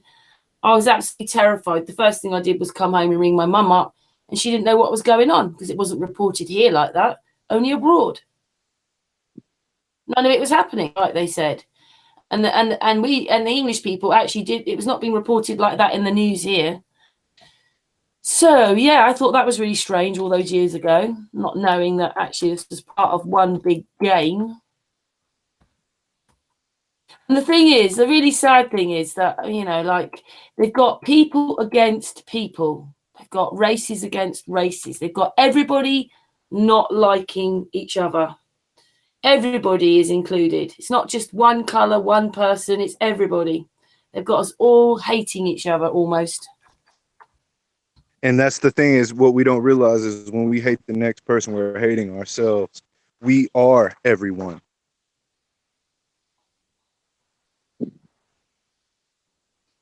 Yeah. I don't think it can be absolutely perfect, can we? But if we actually started thinking about other people rather than just ourselves, and I just wanted to say, Flat Earth Unity, we're doing something with Mr. Thrive and Survive. It's a web page which is up and running, and the homepage is there. But right now he hasn't finished the rest. So if people try and join up, it's just not going to quite work right now. He's building a whole new web page called peopleforpeople.life, where you'll be able to go if you're sick, if you haven't got much money, put posts on about meditation, about medication, alternative ways, about education, about away from the controlling groups. And we'll be putting there hopefully chat rooms and messages, and also there'll be a section where hopefully the people can start having their own communities. So you'll be able to find out who's in your community and hopefully start helping each other. So that's very positive. And I think Mr. Thrive's coming back on Friday to talk about that with us. So that is all really positive. That's beautiful. It's really strange, Josh. He actually thought he'd bought peopleforpeople.com. And he came on a hangout, And then by the end of it, he was starting all this off. And, you know, like obviously on a hangout, looking at his phone, didn't realise he did buy peopleforpeople.com, but there was an extra letter in there because he's absolutely amazed peopleforpeople.com was still there. But what came up was peopleforpeople.life. And we are people for life. So actually, I think the best website name got picked because the people are for life. So we're very honoured to be helping him with that, Sun and Moon. And as I say, he's building this whole thing. And yeah, it's going to take a little while to get going. But I think by Friday, hopefully everything will be a bit more going and he'll be able to talk about where he is. It's a good thing for the people. It's about time. Everybody, I'm just amazed at what they've done to us. I know that it's almost like every day I'm shocked how bad it all is. It's not just an accident or by mistake. It's disgusting. But anyway, I yield the floor now.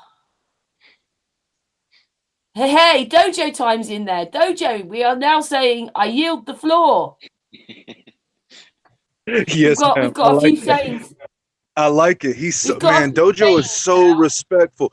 Dojo, I wish to carry myself the way Dojo does when things get heated. Man, I wish I want to learn to be that balanced when at some point. I really need to learn to be more balanced, as we all should. But that, bro, I love listening to Dojo speak. It's always a pleasure. What I was going to say, though, is I don't know about you guys, but where I'm at, if I take anything and I feed the homeless, I get a ticket or jail time for feeding the homeless without a permit. And to get a permit to feed the homeless costs extremely. Whoa. Cost what? It costs a lot. It's extremely costly. But you know, it's like crazy. How can they do that, man? I mean, surely that's illegal. I mean, not only illegal, it's just wrong, isn't it? Yeah, How it can should you be deny someone that basic? That's a basic human right, that isn't it? They shouldn't be allowed. The government shouldn't be allowed to allow people to get into that position in the first place. The government shouldn't be allowed to tell you who you can and cannot help. Basically, they cannot do that, man. I mean, I would just say, bye-bye. Can I just say, I think I know how it kind of happened. In the UK, I watched somebody who's into all these things with governments. He's not a flat earther, but he does do a lot of looking into things. And what it was is they were managed to bring all this in. What they did was they used the law here in England for slavery, but nothing connects to slavery. What I mean is it never talks about the people, education, work, money, housing. It never talks about any of those things. What they put in there was if you try and help someone, then that person can call the police on you for asking them. And so that's just what you're talking about there. Precisely. That is here. They managed to bring that in. They're using that. It's in law. I can understand someone not looking into the flat earth and not looking into the globe earth and not doing that, especially once they're hung up on law, because law in general, law is so encompassing. It can take all of your time just to understand it.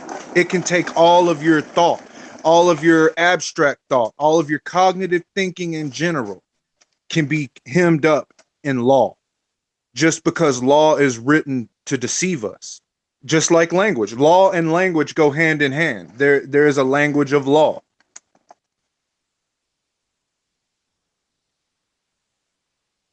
Yeah, the maritime law you're talking about and the death certificate. Also, yeah, and then you know the thing is, there's so much more to that. It's not. It goes beyond the maritime law. It goes beyond that.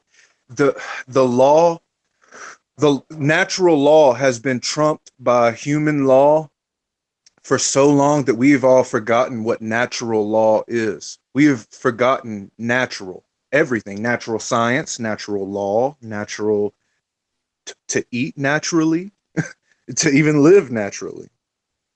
Natural truth.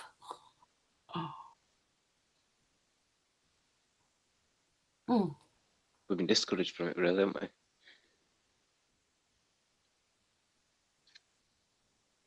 Yeah, I Listen, I think have a it's problem. I have a problem with helping other people, right? Because Hippocratic oath, doctors, they have to save another life. Every person, if someone's dying, you have to, by law, save their life. You have to help them, right? Is that not correct? So when I see a person in distress on the street, that person has every right to have aid or to be helped in some way, because I, in my opinion, think that that person could very well die. You know, he could freeze to death or something, or starve to death. So that is totally wrong, in a sense that we should say to them, you know what, this law that you have, it's not viable in my own universal law, because that person is the Danish word is utsat, like they're put out, you know, they're down and out, right?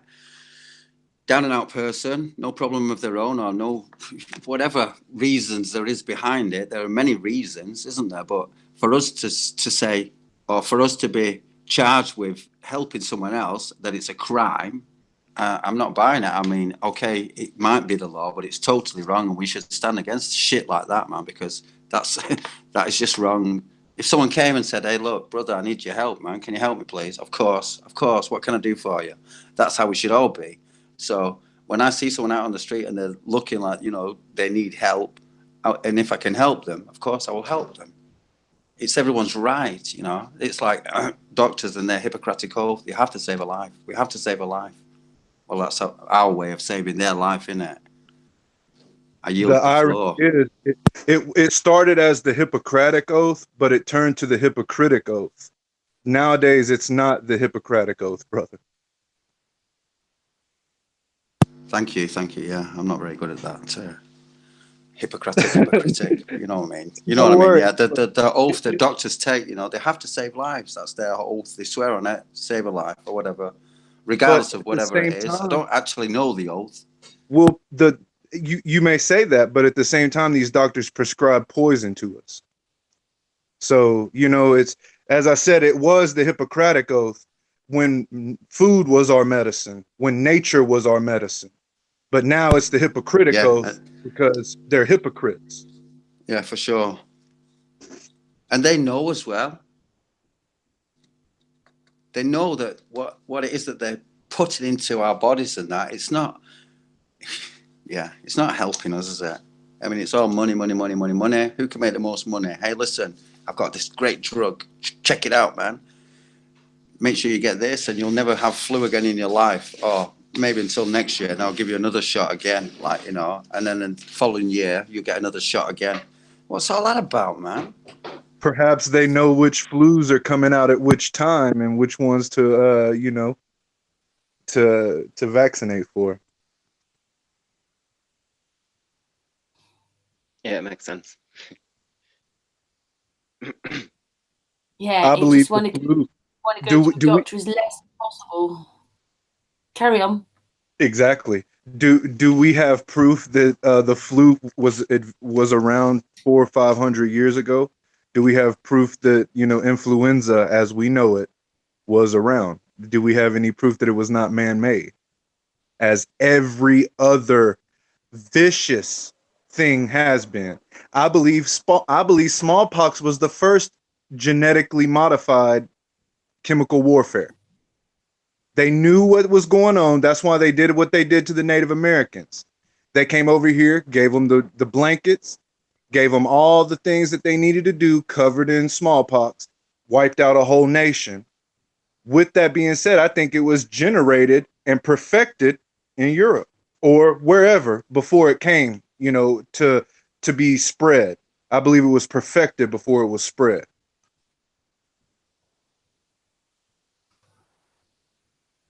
Well, this whole game thing has been going on for a bit of time, hasn't it?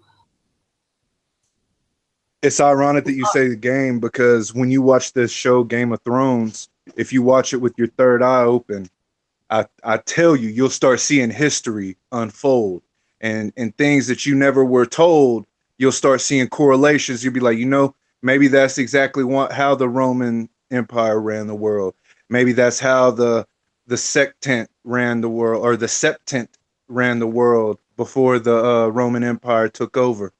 All sorts of things. There's a lot to Game of Thrones, the TV show.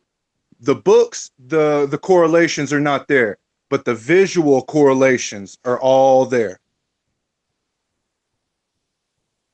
Yeah, and they usually put the truth in your face, don't they, and then cover it up with loads of Absolutely. lies.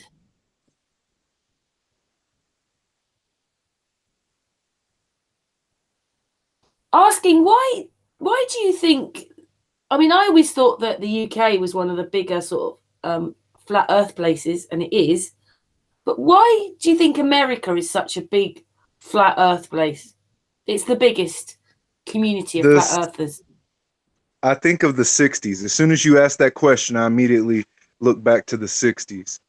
Europe in the 60s was taking all of the music and all of everything, and they created their own new thing, and they were all very rebellious. I believe it's in all of those that they call the UK to be rebellious, and that's why they've tried to perfect their system over there first. I think it was a bit more as well like this, that like the First and Second World War had to happen because electric cars were really going for it, and this free energy life had already started. And then Europe gets the First and Second World War, which seems to destroy most infrastructure in Europe. And then we've got to start again, rations, all that kind of stuff. We come out of all that, we get oil, petrol, television, going to the moon, NASA, lies, and the time savings, the summer to winter, those things, they happened in the 60s. Nearly everything happened in the 60s, and they turned us into a ball. Have you guys heard that they have it off? The equinox and the solstices on our calendars are actually off by 3 days every time, so that you can't, because of the Gregorian calendar. Is it because of that? I don't think it's exactly because of that. I believe it has to do with more with like people. It was like time slippage. Well, no. It's purposefully. It's written. It's all written. Right, I'll say. Sorry. So that you cannot. No worries. It's written off a few days so that you can't go out and do your rituals as they do. You can't do the things that all of the Elites do, using the stars and the heavens, because everything is off and presented to you abstract, not complete. And they have the complete will for all this, and their history, and they'll tell you the Swiss families, the first banks of the world, these people have histories going back to the BC time, written histories of their own families that they all own. These are mercenary families that are famous mercenary families for thousands of years. That's what they have done. I mean, that's facts.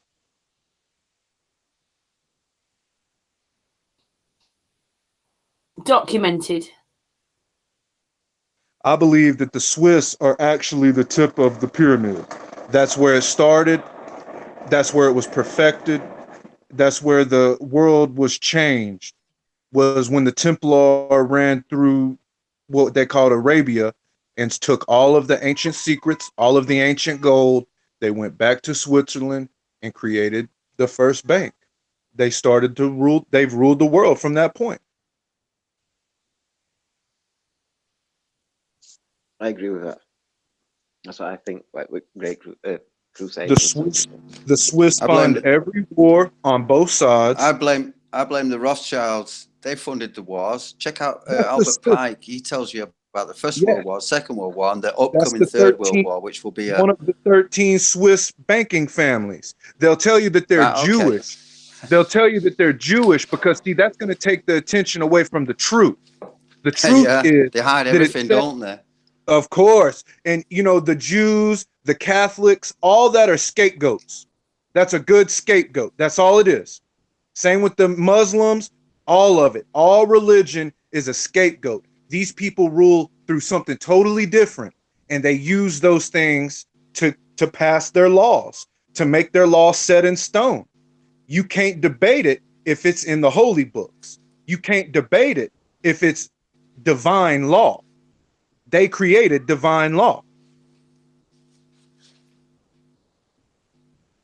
They funded Napoleon.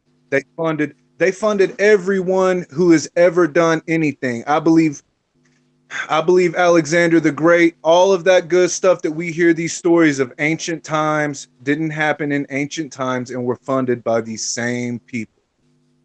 That's what allows them to solidify their stance. That's why their foundation is so strong, because it's always been.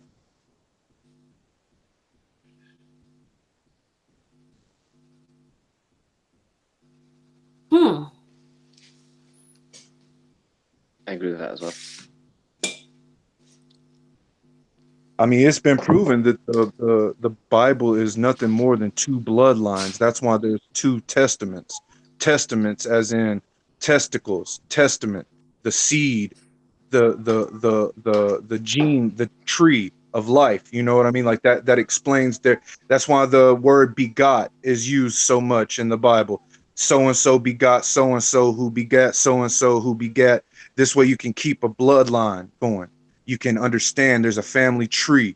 These people have been ruling for a very, very long time.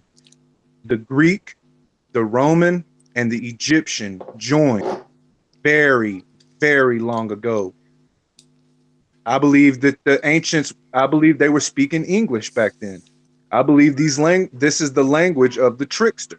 This is the language of Menes, if you will. Ptolemy is another name for Menes, which was the first pharaoh under a unified Kemet, under a unified world, because at that time that was the known world, they say. I don't know. That's how I feel.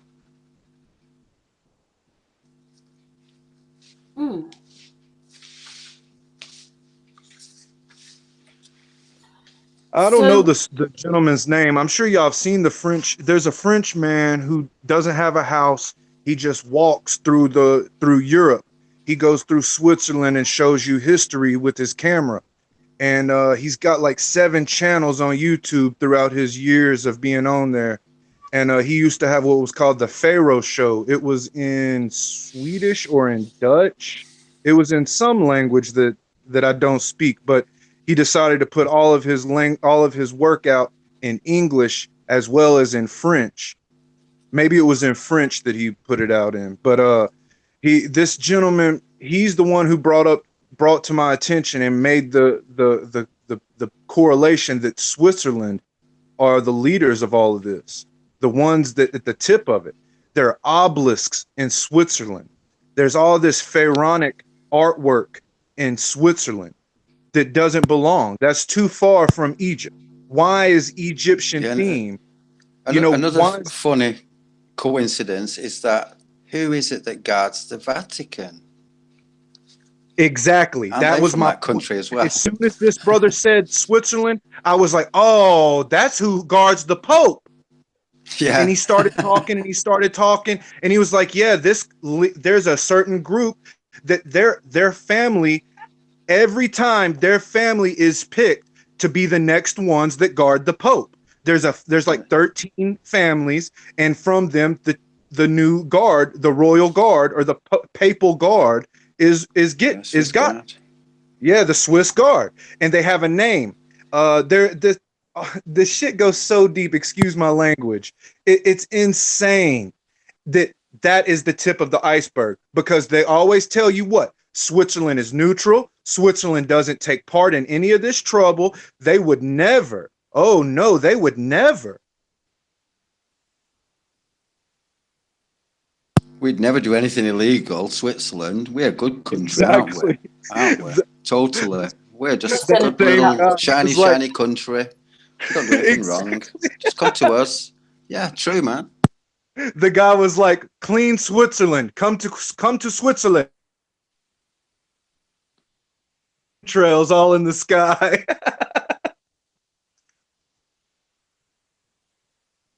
Yeah, I was going to bring up the bit about Switzerland supposedly being neutral.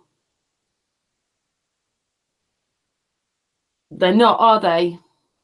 What better stance to take if you control the world?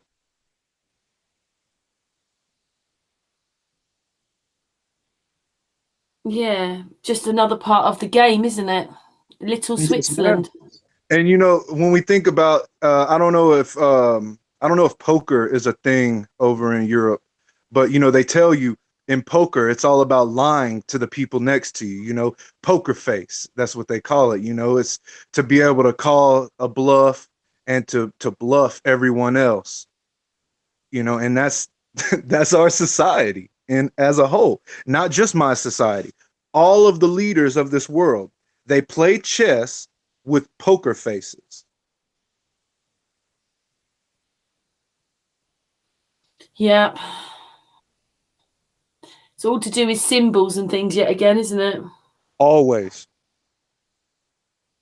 Those damn symbols.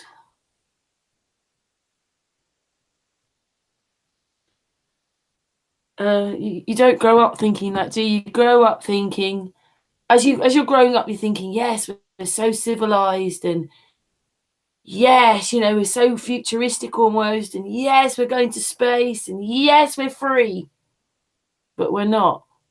It was horrible, really. I'm quite a positive person, but open air prison.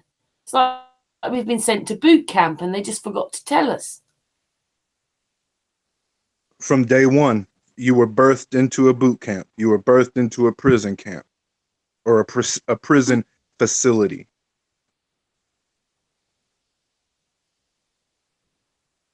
Just seems that we're an experiment. Just an experiment, really. They're just testing everything. Everybody thinks they're testing the animals. Yeah, we're the animals. They're testing us.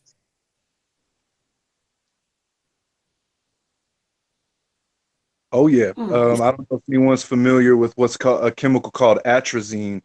Atrazine was put into the water supply, I want to say like 20, 30 years ago, maybe 40 years ago, in all public water supplies. It's one of the minute things that can't be taken out through distillation and fractional distillation and things like that. You can't pull atrazine out of the water.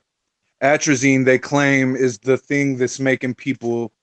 They claim atrazine turns you homosexual or transgender, that it causes a chemical reaction in the brain, an influx. I don't necessarily believe that. I believe that there's all sorts of people, all sorts of chemistry makeups and all that. But to think that those things have come up within the past 30 years, more prevalent, it does lead some sort of a semblance to it. It does seem to have some sort of legs to stand on in an argument. So how long have you been into all this, whatever you want to call it, flat earth, truth movement? My whole life. I was raised to see that's the irony of my parents. That it's so great when I tell this story. I was raised to question everything by hardcore Christians. They're Jehovah's Witnesses. They don't question anything, but they tell me to question everything. And once I question anything, I get in trouble, obviously. But they planted that seed real early to be inquisitive, to question everything. I was the kid in school that asked what are atoms made of, and then the teacher would be like, "Oh, it's made of photons and protons and things like that." And I was like, "Oh, okay, so what are those made of?" And they're like, "We don't really know." And I was like, "Oh, okay." Like, I always wanted to understand way more of like what was going on, and looked around. The flat earth, like I always tell everybody, I don't so much focus on what we would consider like a flat earth. I just know that the ball don't work. And I know for a fact that they're hiding more land, because all these old maps show at least that the North Pole is not what they show us it is. Well, Well, I've come to the realization that this is what I think we work like. My one of my daughter-in-laws comes from Lithuania, and for 6 weeks of the year they go up to the Baltic Sea, and it's over 40 degrees up there, whereas on any map they'll show you they're looking at icebergs. Yeah, and I say for 6 weeks of the year they all herd up there to go on holiday. That's much more north than we are. And then you've got places like the Alps stuck in the middle of France, and France is pretty hot, and Spain is hot. And then Everest is stuck in a very hot country. So around that, it's really hot. Just at that part of Everest and the mountains isn't. So Where for all we know, where I'm at right now Greenland is and Antarctica are just, they're lying about the land on Greenland. And I know we don't know, but I'm just saying they could. And there could be these mountain ranges. They're just saying the whole thing's covered in that. But it isn't. It's a section. Maybe it's even bigger than the Alps or Everest, longer. But then when you get the other side, it will be green and hot again, just like it is from France to Spain. Does that make sense? Why would it be called? This is what I've always told everyone. Why would it be called Greenland if it's all ice and Iceland is all green? I don't believe that, I don't believe anything that they tell us. If you go to Google Earth and you start looking at these old places, all right, there is an island on the map that shows other rings of land. I checked in I Googled that island and got coordinates to a real place. Google Earth says image not available. Hey, if anyone's interested, I can get. If anyone's interested, I can get some old sea maps, and it's all around like Iceland and even further north. I've not found any yet that point to Hyperborea, but I can get a lot of old sea maps, and yeah, they're interesting anyway, to say the least. Absolutely. I just think that there is hot places and there are cold places where we live. Oh yeah, definitely. That's what I was trying to say. Where I'm at, I'm in the desert, right? And right within eye shot from me, I can see a very large mountain called San Gorgonio. On the top of that mountain is ice. On the top of that mountain is white, almost all year round. Where I'm at will be 113, 114 degrees, but there's still ice on that mountain. Yeah. I agree wholeheartedly, sister. I don't think that we can see. Anytime people have said something to be definite, that is exactly when you find it to not be.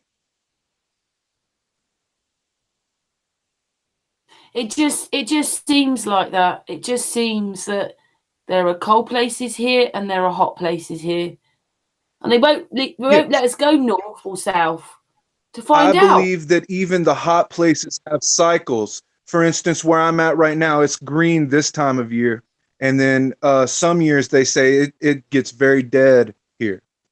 Ethiopia, for instance, they will tell us in quote history that Ethiopia was green and lush at one point. Who's to say that it won't be green and lush at another point? We don't know the cycle. We don't know how long it takes for these things to change. Who's to say that where we're standing wasn't what Ethiopia is today? However many years ago it takes for this cycle to happen. Just like everything moves outward, why can the heat, the areas that are arid and the areas that are tundra also change and go outward in a pattern or in a cycle? It just makes more sense to me that way. Our life is naturally cyclical, period. Yeah, I'm not sure whether whoever it was, Hannah, was putting lots of conspiracy stuff here being pushed, but what does it have to do with flat Earth? Well, flat Earth covers everything now. It covers all the lies. 9/11, all the lies now are part of this. Exactly. The greatest thing I heard from that guy, Infinite Plane Society, is this small quote: "Flat Earth is a Trojan horse." Once you look into flat Earth, it ties everything in. And it once that gets into your gates, once that flat earth Trojan horse enters your gates, that's all it takes. Everything starts making more sense. It all starts to click. Like I said, I don't stick to any model. If any model I stick to, it would be an infinite plane. It's that there's definitely more lands, I just can't see that there wouldn't be. When we think of a ripple and I believe that's why we are so fascinated by ripples in water, dropping things into liquid and watching the ripples. I have a question, or well, whatever. My thought is this: Antarctica and this treaty that they signed also the United Nations signed a treaty, didn't they? Was it back in 1958 or 59, whenever, that no one is to lay claim to Antarctica. No one can go there as a whatever. I don't even know the whole thing, what it's all about or anything, but why not? I mean, we should be asking our governments, hey, listen, I think you should just quell that shit now and let's go and investigate. Let's find out where we've got better machinery, we've got smarter people, faster computers, we've got mobile phones, for fuck's sake. Sorry. Astral. Let's do it. Let's go. Let's find out what it's all about. The reason is they would find out that it is not the ice wall that they say it is. It is not the land that they say it is. The reason the Antarctic Treaty is the ice wall. That is what stops you from going there. That is the wall. The treaty itself, the fact that all of these nations have signed on to this is the wall. That is the cell. You have now been completely networked in and you are stuck. You can go. But, I mean, but you who try is to it go that's had out. the most power? Who is it that's had the most power to make them sign this, to make them compliant? And say, hey, yeah, I'll stamp it for my country. We'll stamp it for Yeah, our well, they're country all too. in on it, are they? Yeah, but I'm I mean, for telling what you good? guys, It's the not ones benefiting who anybody, stop is it? In a sense, The ones who I don't stopping understand it what- is the same ones who started it. The same people who ran through Arabia and learned that there is more land, that there is more people, and they needed to corral everyone and start civilization as we know it. The Swiss. It's the Swiss that do it, y'all. It's the same people who've controlled everything are the ones who have the pull to tell these people they can and cannot do this. Yeah, I know, but those people that signed it back in 1959, I mean, how many of them are alive now? There can't be many. And if they're not dead now, then they've not got many years left to go. Yes, sir. Yes, sir. I feel you. I'm thinking, so there has to be a generation skiff, a generation change. I'm switching to other languages here, but there's got to be a generation change between what was signed back then to how people feel like today. I mean, us, for example, well, if we were anything involved with what's been signed down at the Antarctic and whatever, we'll be saying, hey, listen, let's dissolve it and let's go investigate. Let's go and explore, man. There's so many things that we want to know about, and that is one area no one knows nothing about except those in the know, or the powers that be, special ones, the chosen ones. They're the only ones that can go down there. Why did the Pope go down there? That way, if it was to be that way, why not send all of us who are naysayers to their way with cameras and let us prove their way to be right? Let them fund us. Let them put us in nice clothes that we won't freeze in this crazy cold temperatures they claim. Let us some go. suits from NASA. Right, exactly. Exactly. Why not let us go and prove it? Let us eat, what do they call it? Eat crow? Isn't that the term? Let us eat crow. Let us learn that it is what you say it is since the 1600s. Exactly. As well, that pilot that was talking on the video at the beginning, he said that it's extremely cold when you're flying however high up. We don't even know if that's true anymore, if they're flying as high as they say we are. But it's really cold up there, and he couldn't understand, well, what would be the difference of going to Antarctica then and flying over that? Of course, they said we can't fly there because it stops the If you- plane. If you think It's a back load to of that rubbish. video where that man is speaking, see this is a huge misconception. People don't listen. They listen halfway when someone speaks. The man never says middle America. The man says little America. Little America is a base on Antarctica. Little America. Google it. Middle Yeah, yeah, America, yeah. there is no such thing. There's no such thing. We over here never call anything Middle America. You know, like we don't. But It's not like I've heard that as well. Sorry to interrupt you, Josh. I've heard it many times as well where people are mishearing it, where they're hearing it Middle America instead of Little America, like you say, a base. Yeah, many times over the few years anyway that I've been investigating, what's it called, Admiral Byrd and what have you, you know, Little America. I also believe that he was a plant. He was put there to do a job on TV. I don't think he was an actual person who did anything like that. I think that the look of the man, for a person to be a rugged explorer, that man was very dapper and clean looking. Same with Aleister Crowley. When you look at these people who have supposedly been all over the world, done all these things that no other person has done, they look very normal. They look very nice and clean cut. And then you look at people, and you know, when we look at history and we look at these people who were actual explorers, they were very rugged looking.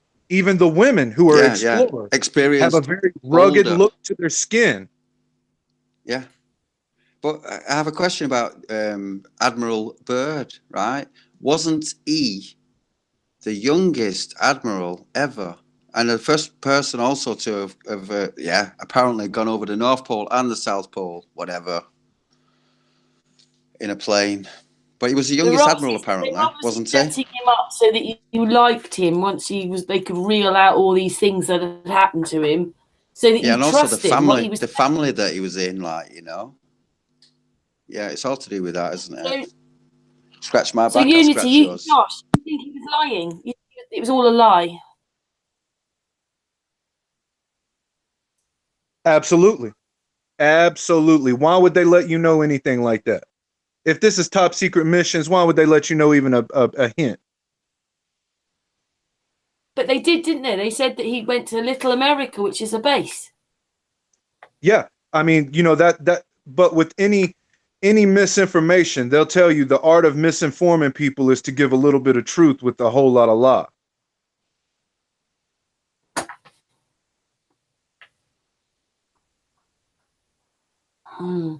Don't we want to know what's on the other side? You better know it, sister. I think we all do. Well, hopefully that day will come. I'm looking at that day will talking come, to my you brother. know. Vegan Warrior made a good point, and I've been speaking with my oldest brother, and my brother was the first one to come with this, and that was, why don't we just go? Why don't we just go and see how far we can go? You know, they say that it's like heavily militarized and all this kind of stuff. Maybe there's only 12 people down there, you know, and if we go with like 20,000 people, I mean, what are they going to do? You ain't going to quell. I'm exaggerating, right? But you know, I get your point. What happens if we go and what happens if we go and we're streaming the whole time? You know, you have a person streaming 360 degrees from the top of your vessel or from the top of your head, whatever you want to call it, and you record everything. You can't sneak up on someone. You can't hide a live stream in which everyone gets taken out by the military. No, you can't hide the truth. You cannot hide the truth. But yeah, good idea. Can I say man. something as well?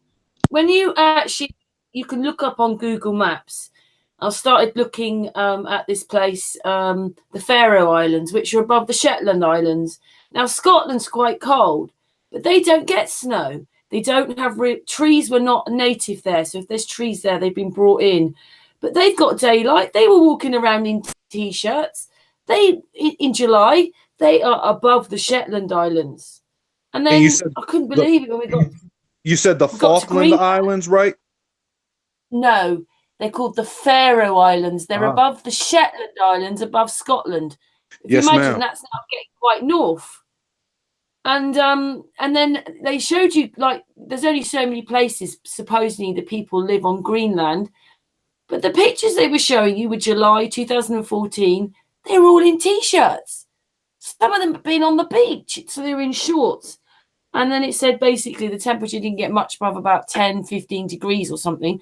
But sometimes in the summers, it gets up to 20 degrees. And I'm thinking, well, that's roughly what we get as a summer. And we don't seem to get proper summers anymore. We get bit summers or a couple of weeks here and there. So we're not, okay, we don't have the mountain range that they've got. But like the bit they're showing us about Greenland is very similar to where we're living, really. You show that map of Greenland as well, where it would sit, kind of thing. Believe Like, me, I've got one of my best mates. He's from Greenland. They have snow. He hates snow. That's why he lives in Denmark, because it's too much snow. You know. Yeah, a lot of people might not know, but Denmark has the sovereignty for Greenland and also the Faroe Islands. And so what it means is in Denmark, the Greenland and the Faroe Islands can come over to Denmark and be educated. And then people in Denmark will love to go to the Faroe Islands and Greenland. That's right, isn't it? I stumbled upon a YouTuber from Greenland, right? And I left a comment, was like, if you could, you should share stories of Greenland's mythology, the mythology of Greenland, right? But I've asked my friend, and I've asked his mum the same thing, like exactly the same statement. Tell me about your mythology, the Icelandic mythology, Greenlandic mythology. I met this guy, same shit, man. Iceland, Greenland, brother, it's up there, isn't it, in the Arctic Circle. Tell me about your mythology. And when I did mention it to him, share his video. He said, "Like and share the video. Get me to 1,000 subscribers, and I'll make a video about the Greenland mythology." Okay, cool. Let's do that then. My point is, why not just share it? Why not just make a video that would get people to? Because I'm sure it's a search that comes up. I'm sure people have wanted to know, because there's not any here in America. We know nothing about Greenland. We know nothing about Canada. We know nothing about any place. We don't even know about the state next to us for the most part, or the city next to us, or our own city's histories. We just don't. That's our culture. Our culture is to tell you that you're dumb if you read books. Like, what sense does that make? Yeah, I remember that bit, it being in America. My aunt telling me that like here we do seem to get a lot of world news here, but we're such a small place, aren't we? Sister, we all get it. That's the thing. It's they don't care. No one cares about the world outside of their neighborhood. No one cares about the world outside of their house. That's just how it is. It's pathetic. You ask any of our parents will tell you that when they were young, they remember all people in their neighborhoods talking to each other and being a community and having events and potlucks, or whatever you may call them in your culture, where everyone comes together and brings food. And because if you know your neighbor, you understand people around you better. Whereas at the same time, if you don't know anyone in your neighborhood, you're going to be cautious of everyone. Naturally, that's just how we are as people. If we don't know, we're cautious. We guess, we assume. Yeah, and now we're made that we don't even want to go out because of chemtrails. We've got our iPhones and the computers, which I know is really great to talk on, but there's other ways to keep us inside, keep us away, wanting to help each other. And they've set the law up so you can't help each other.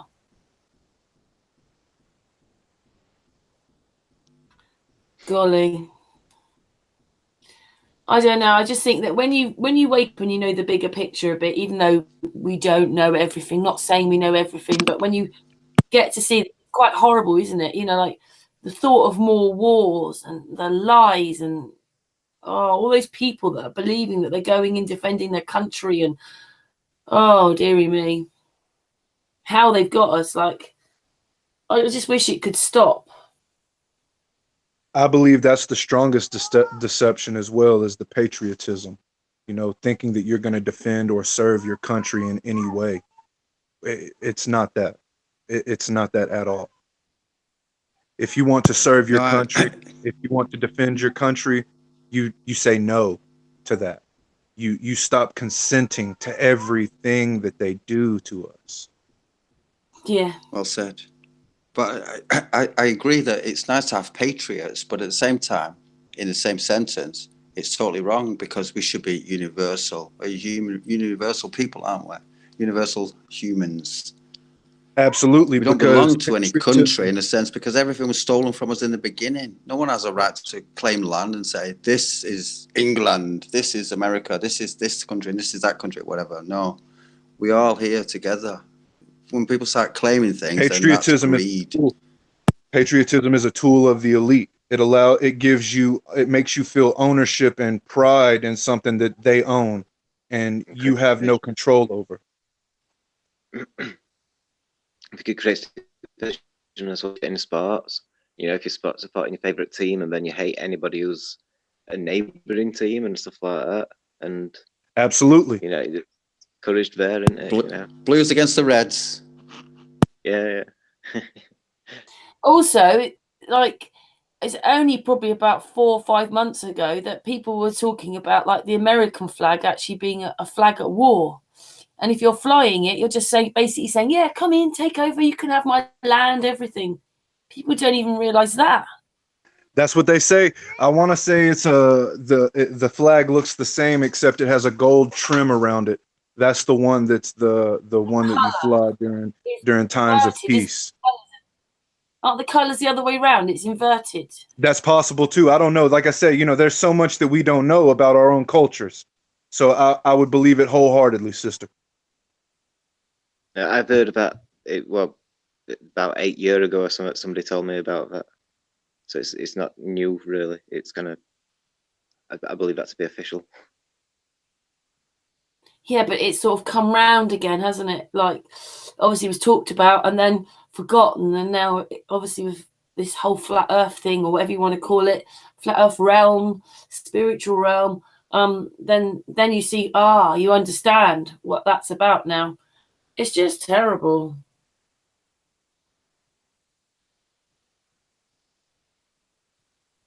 And don't we want it differently?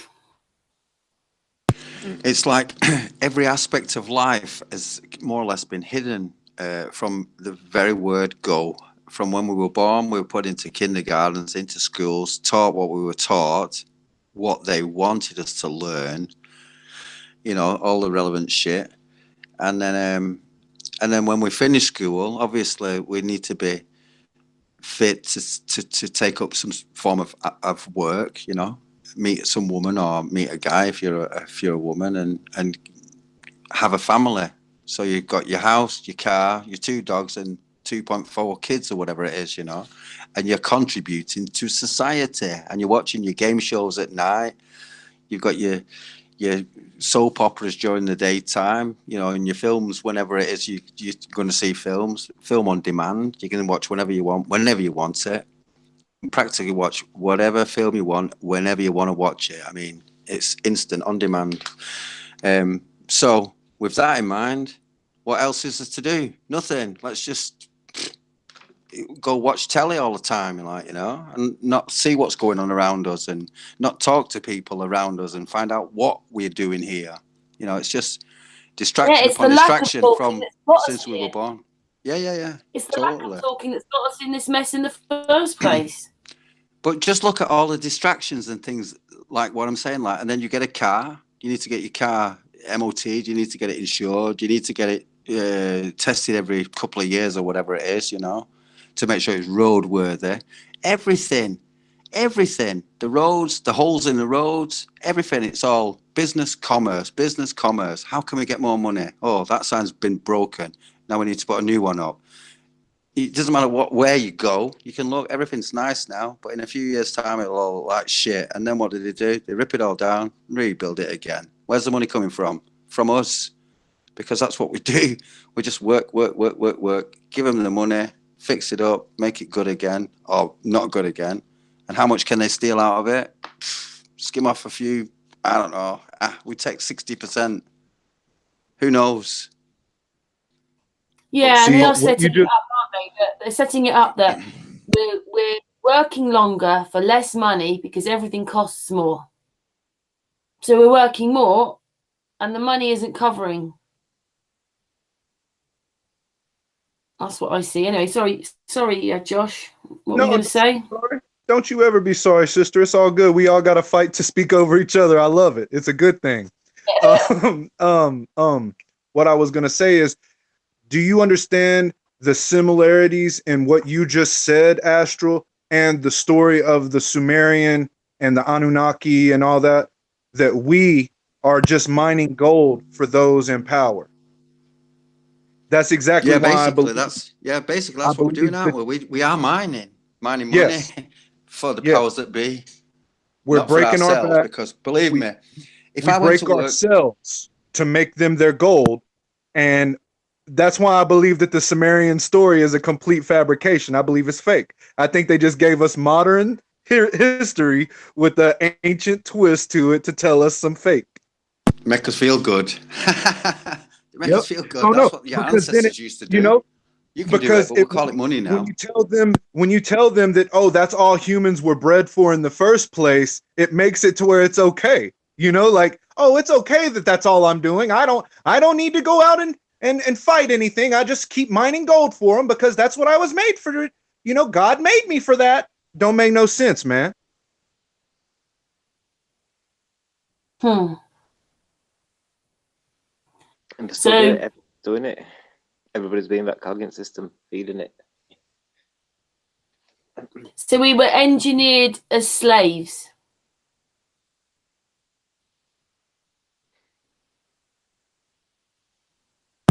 But the scary thing is this: that when you say to people, do you realize that your existence is, you're basically a slave, and you live, like we've spoke about it so many times before. You're basically a slave, and you've built your own prison, your own house if you've built it yourself.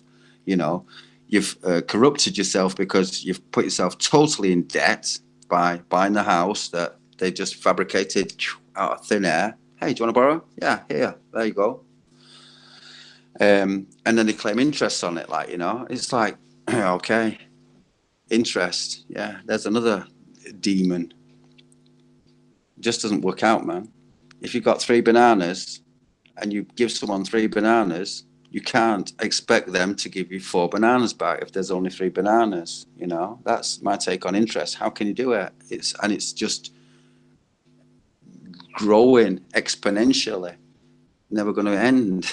So it's going to collapse sooner or later, isn't it? The money will just collapse. Where can it go? We can't keep getting money out of thin air. I think it's happening now. Can't keep getting money out of thin air. Debt. Just more debt. And the rich are getting richer and the poor are getting poorer. And, you know, everyone's like, oh, God, what's going on? Why is it like this? It wasn't like this 20 years ago. It wasn't like this 10 years ago. Or, do you know what? It probably was. You just didn't see it. I think that 5 years ago, some politicians were like challenging it, the economic collapse, and saying that we should reset it all, like, you know, like worldwide kind of thing. And the people in charge refused it, kind of thing. They didn't want that. This is no, everything is. I suppose what they do is they get you concentrated on things. So, I mean, none of us can sort of forget 9/11. None of us can forget the Gulf War if we were around at that time, how it's sort of suddenly on the television, we were seeing, we were actually there when the wars are happening. So all they've done is use television as the forum to play these, you know, keep us focused on things that are lies.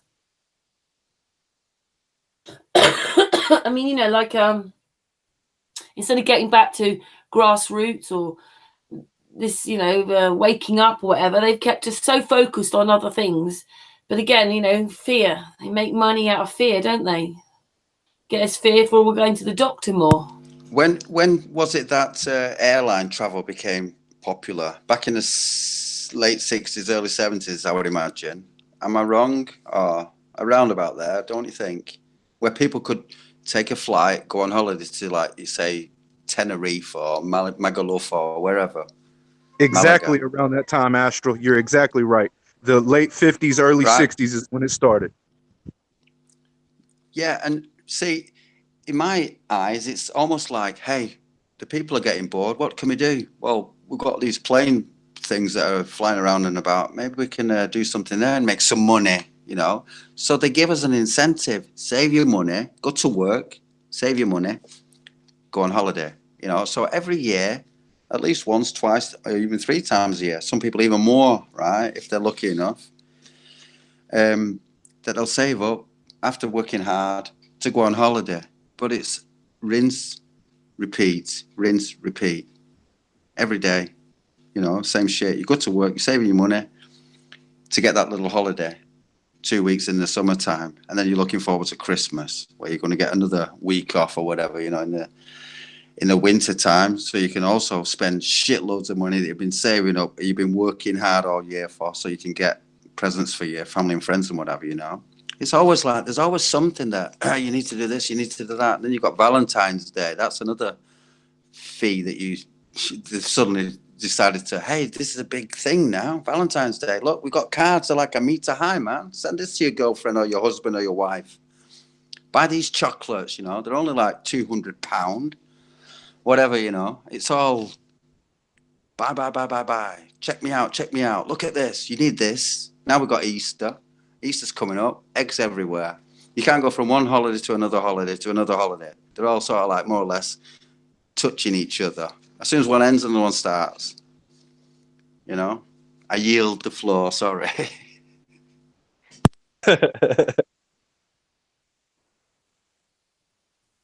Yeah, that's we have a few sayings on Sun and Moon, don't we? We have what the flat. Yeah, we have obviously from Dojo, lovely Dojo, I yield the floor. And then we have we are dust. And that's Jay. My favorite is when Dojo says, I yield the floor with like this grip. Like you hear this grip in his voice, like he holds those words. Like I love it. Oh man. Thing is, he's usually really going for it, and then he just stops. I got the same habit. I already know. Yeah, you're going for it, and then you stop. But then that's quite nice because at least, yeah, it gives other people time to sort of talk and that. And yeah, appreciate that. Oh, I love to hear everyone's point of view. That's why I could speak. I'm not a very social person, but these panels bring it out of me. And I just love to hear everyone else's point of view. Josh, can I just say something? Yeah. Please. I like them too, especially like when it's not one person talking about a specific subject in general, because sometimes it's hard just to interrupt, you know. Or I mean, I take notes. I always take notes, you know, writing things down, because you forget otherwise. And if someone's talking for 25 minutes, bloody hell, well, 24 minutes ago, I can't remember the question I was going to ask him, you know. So Exactly. It's nice that we can just have a little, yeah, to and fro, back and forth. It's good, man. I love it. Thank you. I thank everybody. It's so hard when we get people when you guys get to speaking with people like Santos, or when I get on to speak with people like Brother Sanchez. They both are very thorough with their explanations, and whatever they're diving into, they're so thorough that I lose my place. I got to start keeping notes because it's real hard sometimes. Yeah, there's so much to remember, isn't there? There's so much to. I only forget what I want to say. I never forget what the next person says. It goes into my soul when I'm in the state of mind to listen and to gather. I gather it all. I gather the way you said what you said, not just the words. Yeah, because I think you know, like James, who's into what fear's all about. He's very articulate with his words, because now you get into all this and you realize, like, for instance, I can do with one that's easy for me that I remember is apartment. So a few years ago, it was just an apartment. Now you realize that word means to keep people apart from each other. So apart meant away. And it's a bit like they've let us build our own prisons. They've let us build these towns, these prisons. But it's like government. That's like, control of your mind. That's what that means, basically. And it's scary, isn't it? If you think about it. Fucking hell, man. Sorry. Flipping heck, man. Control your mind. The government. They must be something special then if they're in power. The people that we have chosen to be in power, they must be special because, hey, we elected them. We voted for them. We put them there where they are, and they're now telling us what we can and cannot do. So I think next time we need to be a little bit smarter and be careful who we elect. Or maybe we shouldn't even elect anybody. What would happen then? There is no politicians. Why not? Because no one voted for anybody. That could be fun. When they've pushed us so far this way into what we're in, it's more difficult to find out, like, do we want anything, not governments, because we don't want to be governed anymore, but like they've done it, but do we have these bodies anymore? I think you probably will have to have something. Yeah, definitely need to have some form of, I can't say a command or whatever, but you need to have, someone's got to be in charge, haven't they? I mean, we can, as people, as like, a population, we can say, well, obviously we need to have police. Otherwise, who's going to keep the peace? If people are, we're not all the same, are we? We just aren't. We're all built differently. We're all, I can't think of the bloody words, man. We mature at different ages and we mature at different rates. We're ready at different times. We have some people can be a child all their lives. I love being a child. Some people can be very grown up when they are a child. There's different rates that we mature at and we absorb things at. We can understand things better at or understand things better at, It's all to do with that maturity. When are we mature? When is the right time? Well, we live on average, I think males live about 79 years over here, something like that. But that's like an average age. Well, who knows what it's going to be like in another 20 years? I mean, maybe it might be 5 years on top of that. Maybe it might be 5 years under that. The way that things are going, I would say it's under it, man. But yeah, we're maturing at different ages and different rates. So therefore, we see things at different times. And I think that's also a part of this awakening that some of us are ready for it. Some of us aren't, and it's all a matter of, it's time, isn't it? That's the only thing we have, time. The only thing we have is time. Keep going. Do you think the maturity happens because you have to know yourself? We're never going to move forward unless they are themselves. You have to know who you are. If you don't know who you're never going to trust anything out there, like you're never going to trust anything inside yourself. So you need to know who you are roughly. It may not happen. Well, maybe some children always know who they are, but usually it happens when you're in your sort of late 20s, 30s. But if people were brought up differently, spiritually and so forth in the first place, we wouldn't be there. They'd know who they were younger. Because they were allowed to be, That's what I think. Lev, do you want to add anything? Well, I think that the whole education system needs to be totally rethought, definitely. I mean, there's just so many aspects of our lives and our education that we don't even touch on, don't even look at, numbers, for example, and, like what Matt Jerome, I'm glad he came on tonight. Listen to all his talk about frequencies and, numbers and stuff. It would have been good to hear more of that. That's all we have, isn't it? A time, frequency, colour. What do we have? Stars. What do we have? Like that we know we have. Emotions. Now. So, Lev, what were we going to say? So we have a moment. I'm Lev? sorry if y'all are speaking to me. Excuse me. You got your spiritual aspect to yourself. You got your stars, you got your reality and stuff kind of thing, but you got your emotions as well. But you were saying about like government and stuff like that, like mind control and needing a police force or whatever and stuff. But you could call them like official centers or something like that, couldn't you? You know what I mean? Officially for the people. You know what I mean, and stuff like. It's just as like a template name if we're kind of visualizing a future with people in all that kind of sense, then I don't know, imagine like an official center. You can like bring ideas there, everybody can contribute what they want to bring forward and stuff like that. But we don't have that in government, do we? We have control kind of thing. It's just I another like, yeah, aspect. but I like that idea that you have there. Actually, it's almost in a sense, you know, we have common law, so we should therefore use common sense. You know, I mean, basically that's it. Do not do any harm to another person, and Yeah. if you go off that rule, where can you go wrong? It's I mean, happening. yeah, I don't know.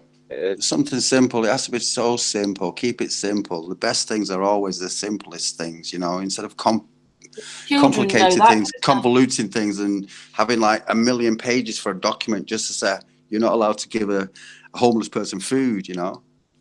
I mean, come on, guys. Fuck, flat sake, man. How sad is that? You can't help someone else. That's as sad as we've got. I gotta learn to edit myself better too, Astro. You ain't the only one.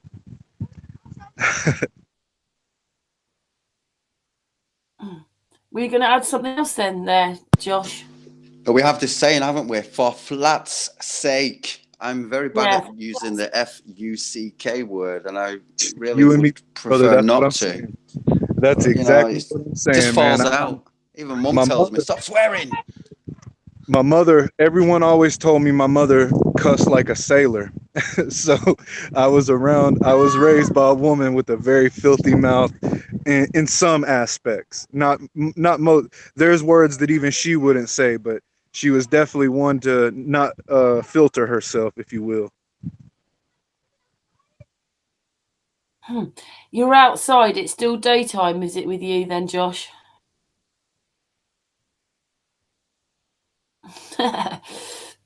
It's dark here. It's weird, isn't it? They're outside playing. There you go. Look. Hey.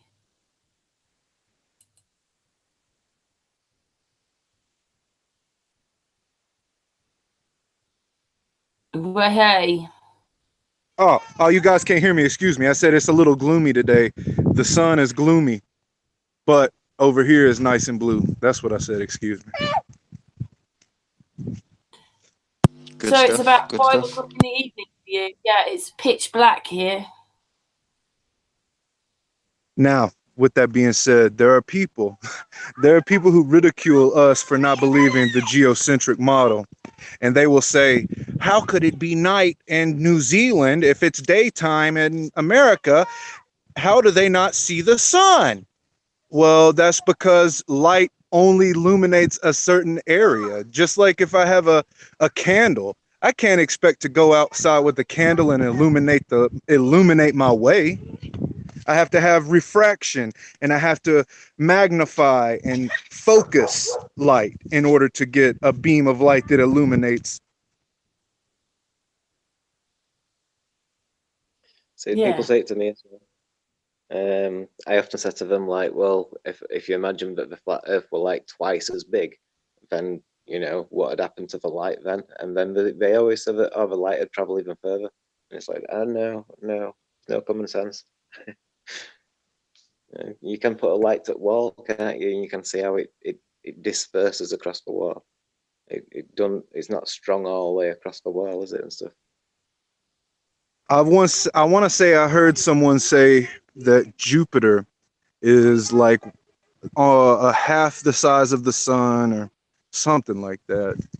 But with that being whatever size, we know Jupiter and Saturn are supposed to be massive, beyond our comprehension of what massive is.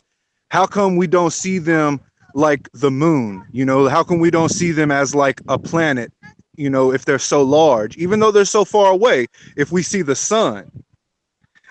And you can't use the idea that the sun is luminescent. That's why we see the sun and don't see the other things. I think it's because they're not these bodies that they claim they are. Instead, there's something else. I can't put a tag on what they are. I don't put definite absolute on anything. I don't believe anything around us is absolute, like our definition of absolute. So like I think about that all the time. How come we don't see like planets like in a movie, you know, like a science fiction movie on another world where it shows other planets like within like, you know, eye shot? I just can't buy it. I don't buy it. I know, but isn't that the lie is so bad? It's just, you're right, it's just absolutely ridiculous. And those big telescopes, you know, those big observatories, look what they will be able to see. Just the utter Sister, lies. I went to Hollywood. You know, you see the Hollywood sign. Well, behind the Hollywood sign is a private observatory. It's a very old observatory. I went up there and I took a tour. Well, during the tour, I asked if it was possible for us to pay extra to like look through, you know, or at least see some things. He said, not at all. We don't even allow astronomers to come here with, you know, license. What was it for then? Do you know, what do you know of the history of Hollywood, the history of JPL, the history of, you know, these things that are all intertwined? JPL, you talk about NASA. Yeah, but he was big. If you know anything about JPL, JPL was real big into the OTO and the Golden Dawn and these secret societies that are what they call oculist societies, which have to do with the eye.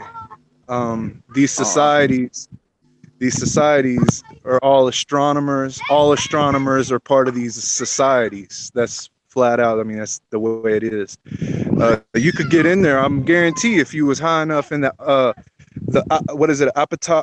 I forget the branch of the Golden Dawn, but it's right around me, like maybe 200 miles from me. If you were to be ranked in there, I guarantee you could go in that observatory.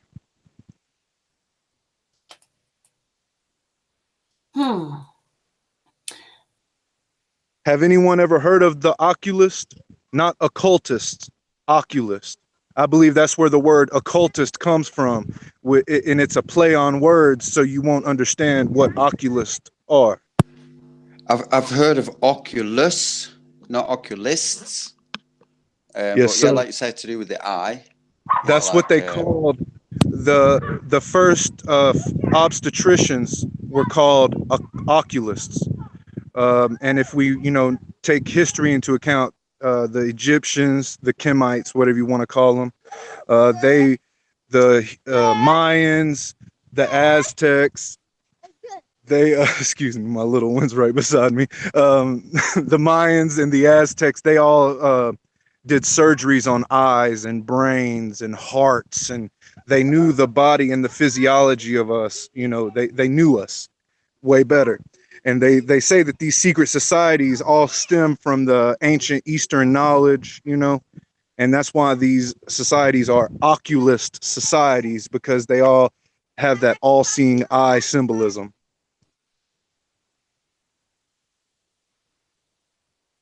In a pyramid.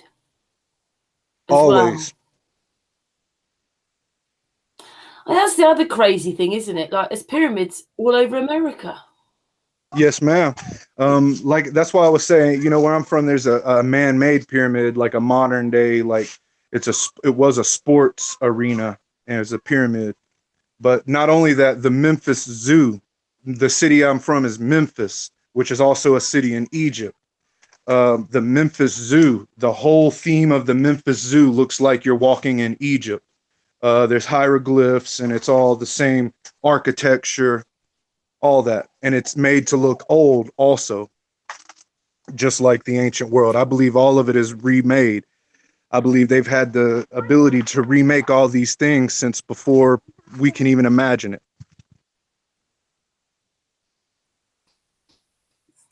Does anyone follow Martin Leakey? I think he's like Flat Earth British or something like that. He speaks Comes on Sun on and Moon sometimes. he speaks a lot about the events of 1812. I knew of that a long time ago, only in one aspect though. Apparently something happened in 1812 and it affected the entire plane, y'all, deeply. Whatever it was caused an earthquake in my part of the world in America, at the Mississippi River. It caused a earthquake so large that the river flowed upwards. Instead of going from Canada down to the Gulf of Mexico, it flowed from the Gulf of Mexico to Canada for 2 years. What? It decided to go back. They also claim that the 1812 is when Napoleon went into Moscow and found that Moscow was completely desolate. There was no one in Moscow.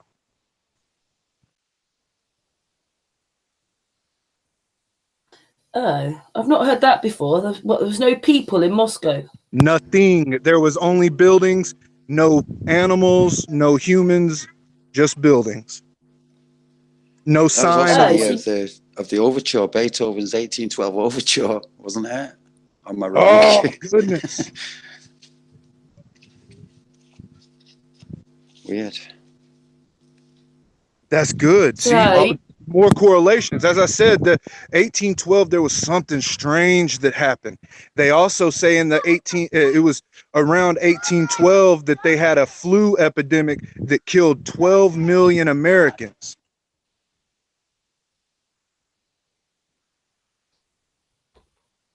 Wow.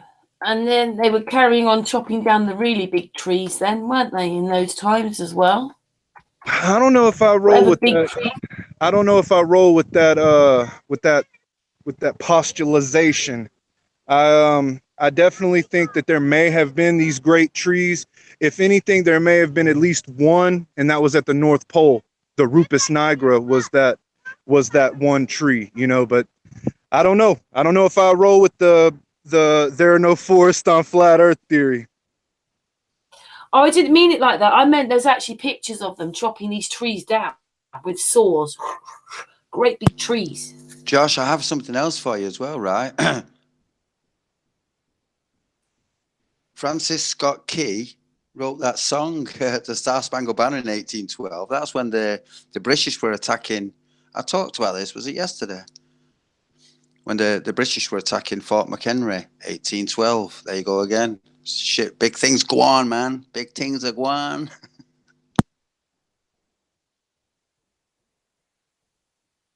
Sorry about that, Astro. I was trying to figure out what I was listening to my kids. What did you say? I say again, 1812. That's when what's he called? Francis Scott Key. He wrote the Star Spangled Banner because of the attack that the British were fighting against the Americans there, and of course the flag was still wavering the day after. So they hadn't conquered the fort, you know, they hadn't surrendered, they hadn't capitulated, and but that was also in 1812. Funnily enough, I thought it was when you said it. Then I just had to check. Yeah, a lot was happening in 1812. There's the Battle of Queenston Heights. Just looking up 1812 on my phone.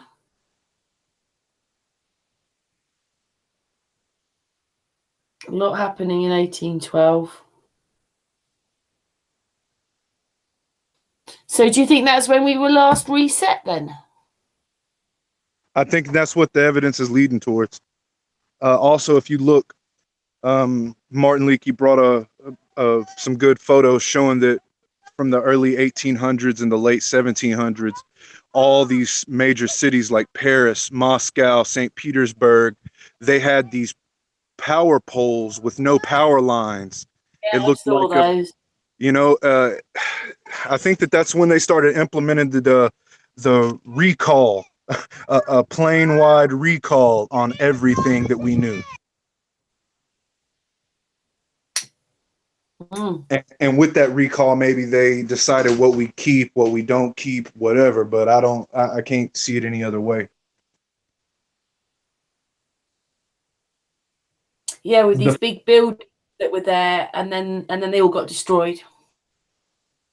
Absolutely, and same with ancient structures, or what they're claiming to be ancient structures. We don't know that the Colosseum is the actual Colosseum. We don't know that it has not been completely demolished through some war and rebuilt. And rebuilt distressed. They rebuild it distressed so that it looks ancient. Yeah, I've thought about that as well. I'm wondering how old the pyramids are. But that's because we don't trust very much anymore, and there's not enough information, is there? They won't even tell us the truth about who built the pyramids. They'll say that the pyramids were paved with gold, right?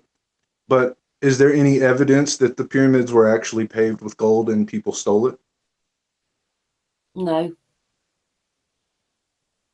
The thing is, people come up with ideas. I mean, I actually quite like the idea that once you realise that we need the negative ions out of the ground and all that would have been there, no chemtrails, all that, and these pyramids could be vibrating very nice frequencies. You know, I was well into that, but I don't think that was probably it now, because they're not, well, the Silbury Hill one isn't very big. Have you heard that if you make a toothpick pyramid and put a grape inside of the pyramid and put a grape outside of the pyramid, that the grape inside of the pyramid will not age as much? What, even with toothpicks? Well, I've seen some little experiments that people have done with small pyramids, put some seeds underneath them, or vegetables or whatever, ripe vegetables, and you can see the difference between ones under pyramids, ones that aren't under pyramids. And people say that you can actually heal yourselves by, being under a glass pyramid and stuff. They say there are canopies and stuff that. Sorry? I'm sorry. Excuse me for cutting you off. Finish. Excuse me. No, carry on. It's all right.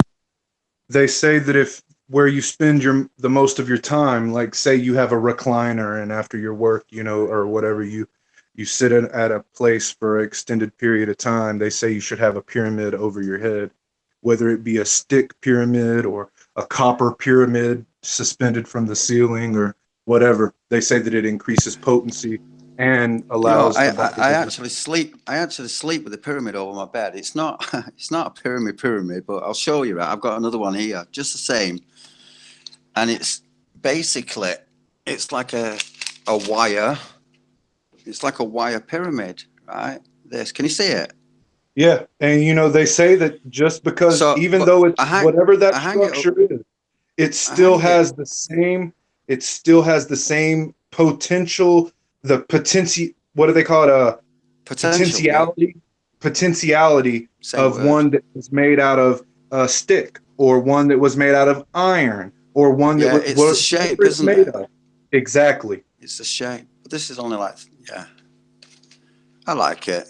It's not heavy if it was to fall on my head during the night. But I'll tell you what, I sleep sound. I really do. I've not had a problem sleeping ever. I mean, it's not far above my head. It's only about half a meter from my head. But yeah, on a bit of string. So we need to be wearing pyramid hats. We need to be wearing pyramid hats. Good. They tell us we wear tinfoil hats. They say we wear tinfoil hats. Maybe we should wear tinfoil pyramids. Yeah. Probably. Going cheap. Pyramid houses in America. I think they're quite expensive to buy, but. Think of the natives. The natives lived in teepees, which were pyramidal shaped. Mm-hmm. Yeah, that's right. Yeah. Conical, yeah.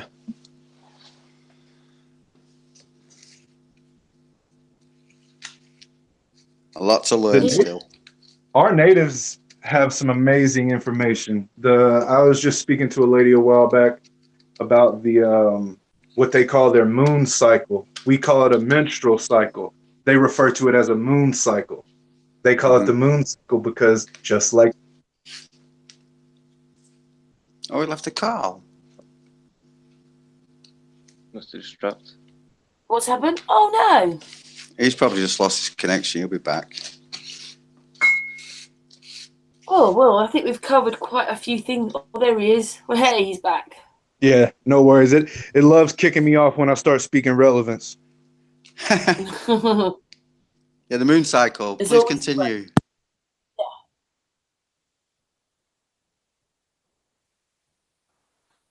Sorry, I had Josh, to find out how much my youngest one was screaming outside. He was angry at his brother. Anyways, the moon cycle. It's a beautiful thing because just like the moon, the uterine lining and the reproductive organs of our lovely sisters, they are on a 28-day cycle, which is how you get the 360 degrees that you were speaking of earlier.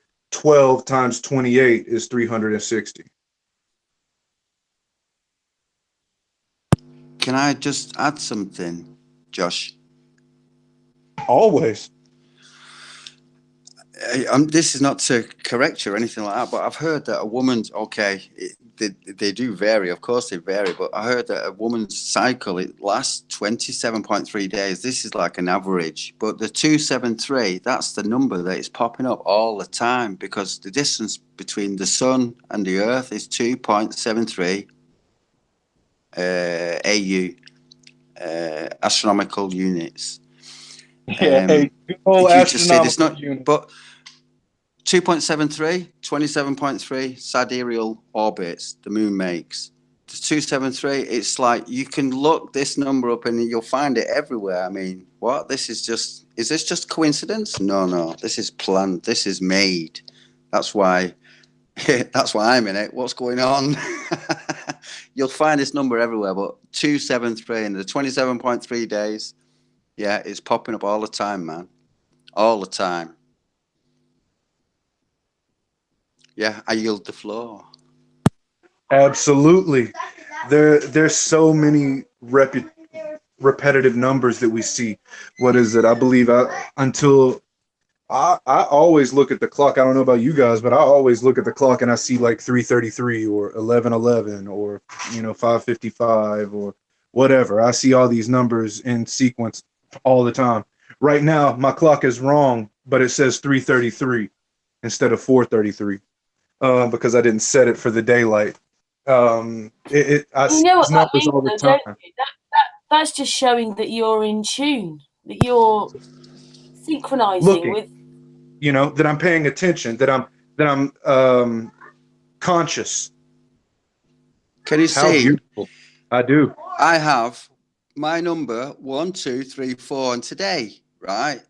Yeah. I turn my phone. What time is it? Oh my god! Again, I see it all the time, man. I'm not waiting for Wow. it. It just pops up. I was looking at that. I was looking at the shape. I didn't even see your time at first. That's awesome. 1, 2, 3, 4. Yeah. Sorry, I can't do it because it's always very bright on my screen. But yeah. 1, 2, 3, 4. Sorry. Right. Yeah. I see it all the time, and I've been doing it for years and years. And every time I see it, I have to take a photo. Like, when was the last time I saw that? Yeah, they pop up regular. I don't know about how many people in the chat room, but it's almost as if you roughly know the time. I always know what the time's going to be roughly, within 5 or 10 minutes. I'm usually so close. I just know what the time's going to be. Do people in the chat room, is it the same for them? Do they sort of get these numbers coming out on the clocks, or do they roughly know what time it is? They have to be, sister, because I looked online to try to figure this out, to see why I always, see these syncretisms. It's always something to do with some numbers, always. And they it's a 3, a 6, a 9, or an 11, or, whatever. Tesla spoke about it. So it's something that's been kind of spoke on at least since Tesla's time. I just think it means you're in touch, you're in tune with whatever it is. Yeah, you're open. That's the thing is we all of us live our lives mostly closed. Not paying attention to anything around us, not paying attention even to ourselves. Once you start paying attention to the self, then you slowly start paying attention to everything else around you. At least that's how it happened to me. Yeah. Yeah, I could Like tell. you And were mentioning, I think you're doing really like- well as well because you've got 2 little kids running around as well. So you're Four. being I got 4 of them, patient. sister. 4. Oh my goodness. Are they all your children? He's obviously got to tell them to be quiet again or something. Oh yeah, I got one crying right below me. I just didn't want y'all to have to deal with that one. Oh. I always actually hate to end hangouts, but we've actually been going for 3 hours now. Do you think it's a good time to hangouts for about 3 hours are always you know, they're a good time? Or do you want to carry on for a little bit longer?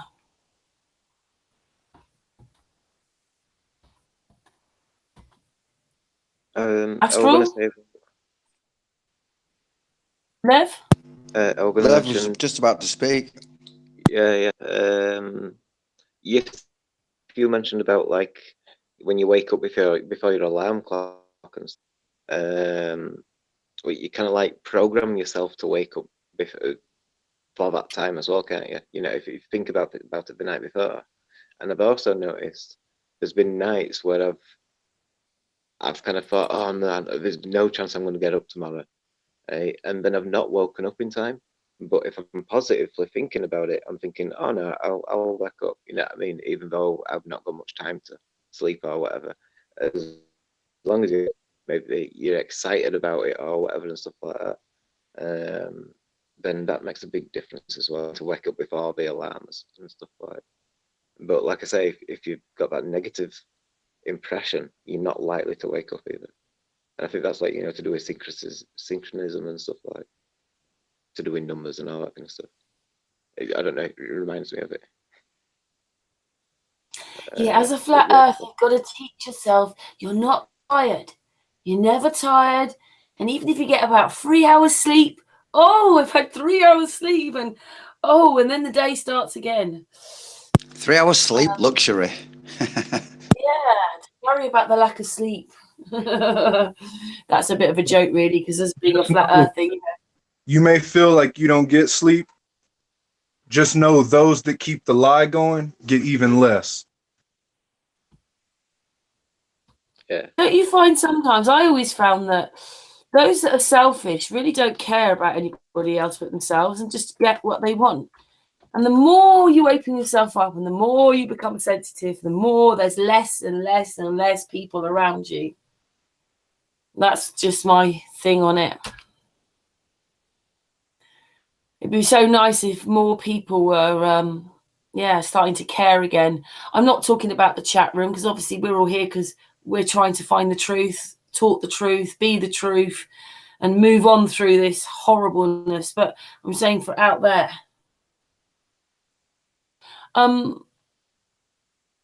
Does anybody else want to add any more? Josh? Astral?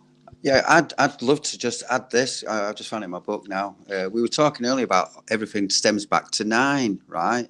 Everything goes back to 9. So here, 1,440 minutes in a day, 9. It adds up to 9.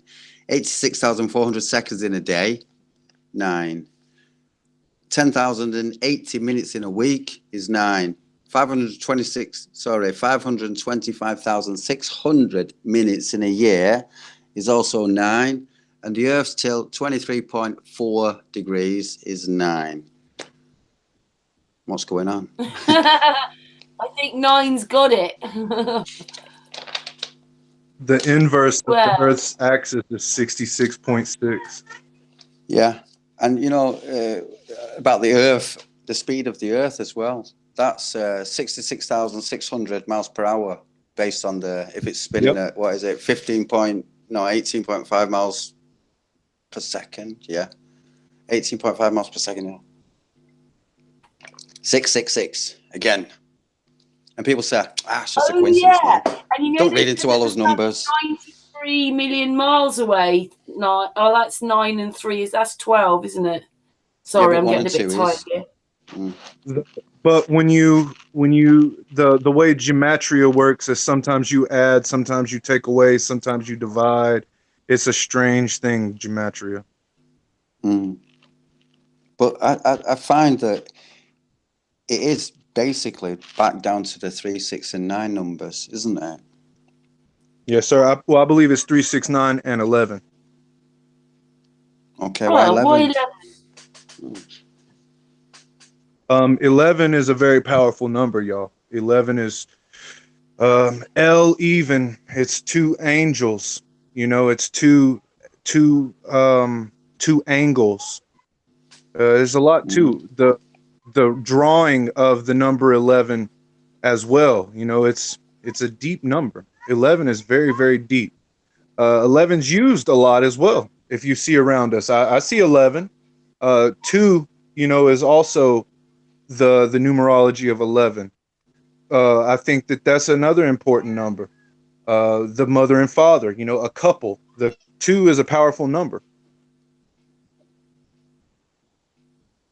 Hmm.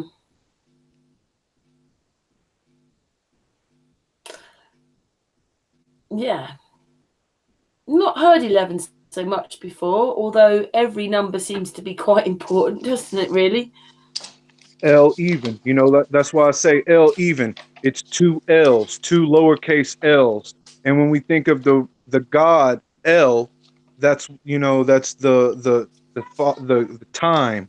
That is the big dog. When you look up Saturn in astrology, Saturn is the big dog. That's the leader.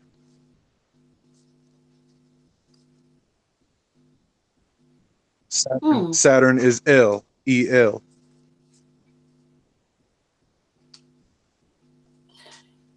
Yeah, it was very interesting as well. You reckon that English was actually the named language all along? You said that, didn't you, Josh?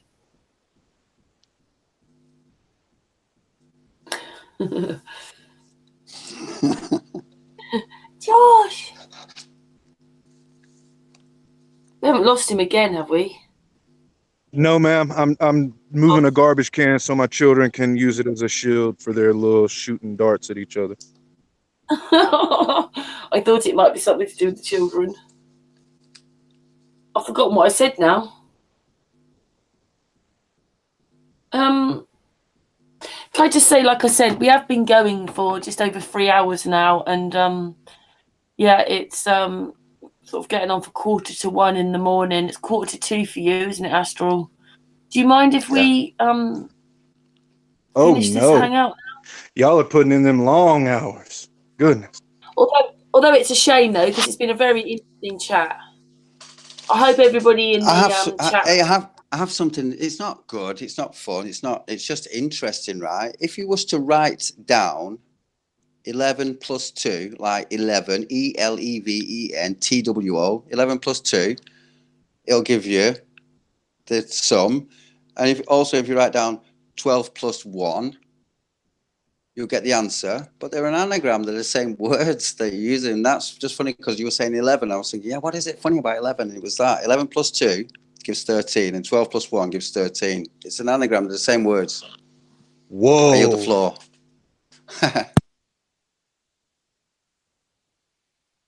Explain that again, Astral. If you write down, pen, paper, 12 plus 1, right? TWELVEPLUSONE, right? And then you write 11 plus 2, ELEVENPLUSTWO. They're the same words. 11 plus 2 is the same words as 12 plus 1, funnily enough. And they give the same result, funnily enough. It's just a coincidence, though. I don't think there's no such thing as a coincidence. I love you, brother. Yeah. Legends. Ouch. Ooh. You had an Just like aha shit on moment, like Jay. If it was coincidental, it wouldn't be an aha moment. Need to do an etymology on the word coincidence. Coincidence. Exactly. Coinciding with the spiritual, the physical coinciding with the spiritual.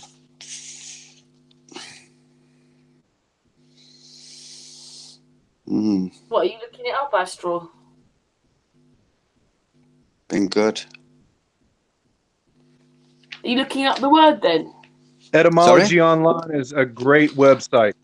It's so I good. have that. We put, I used etymology.com to explain that horizon means flat.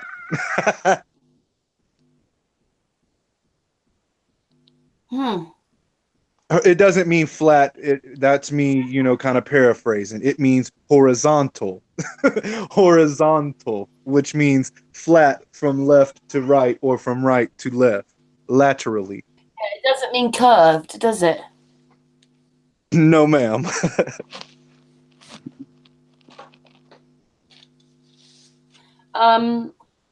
We had someone on, Don, his name is. He was explaining that we live in a circle of light, and the circle of light is bent, but not the land. Your circle of light is a circle, but the land is flat.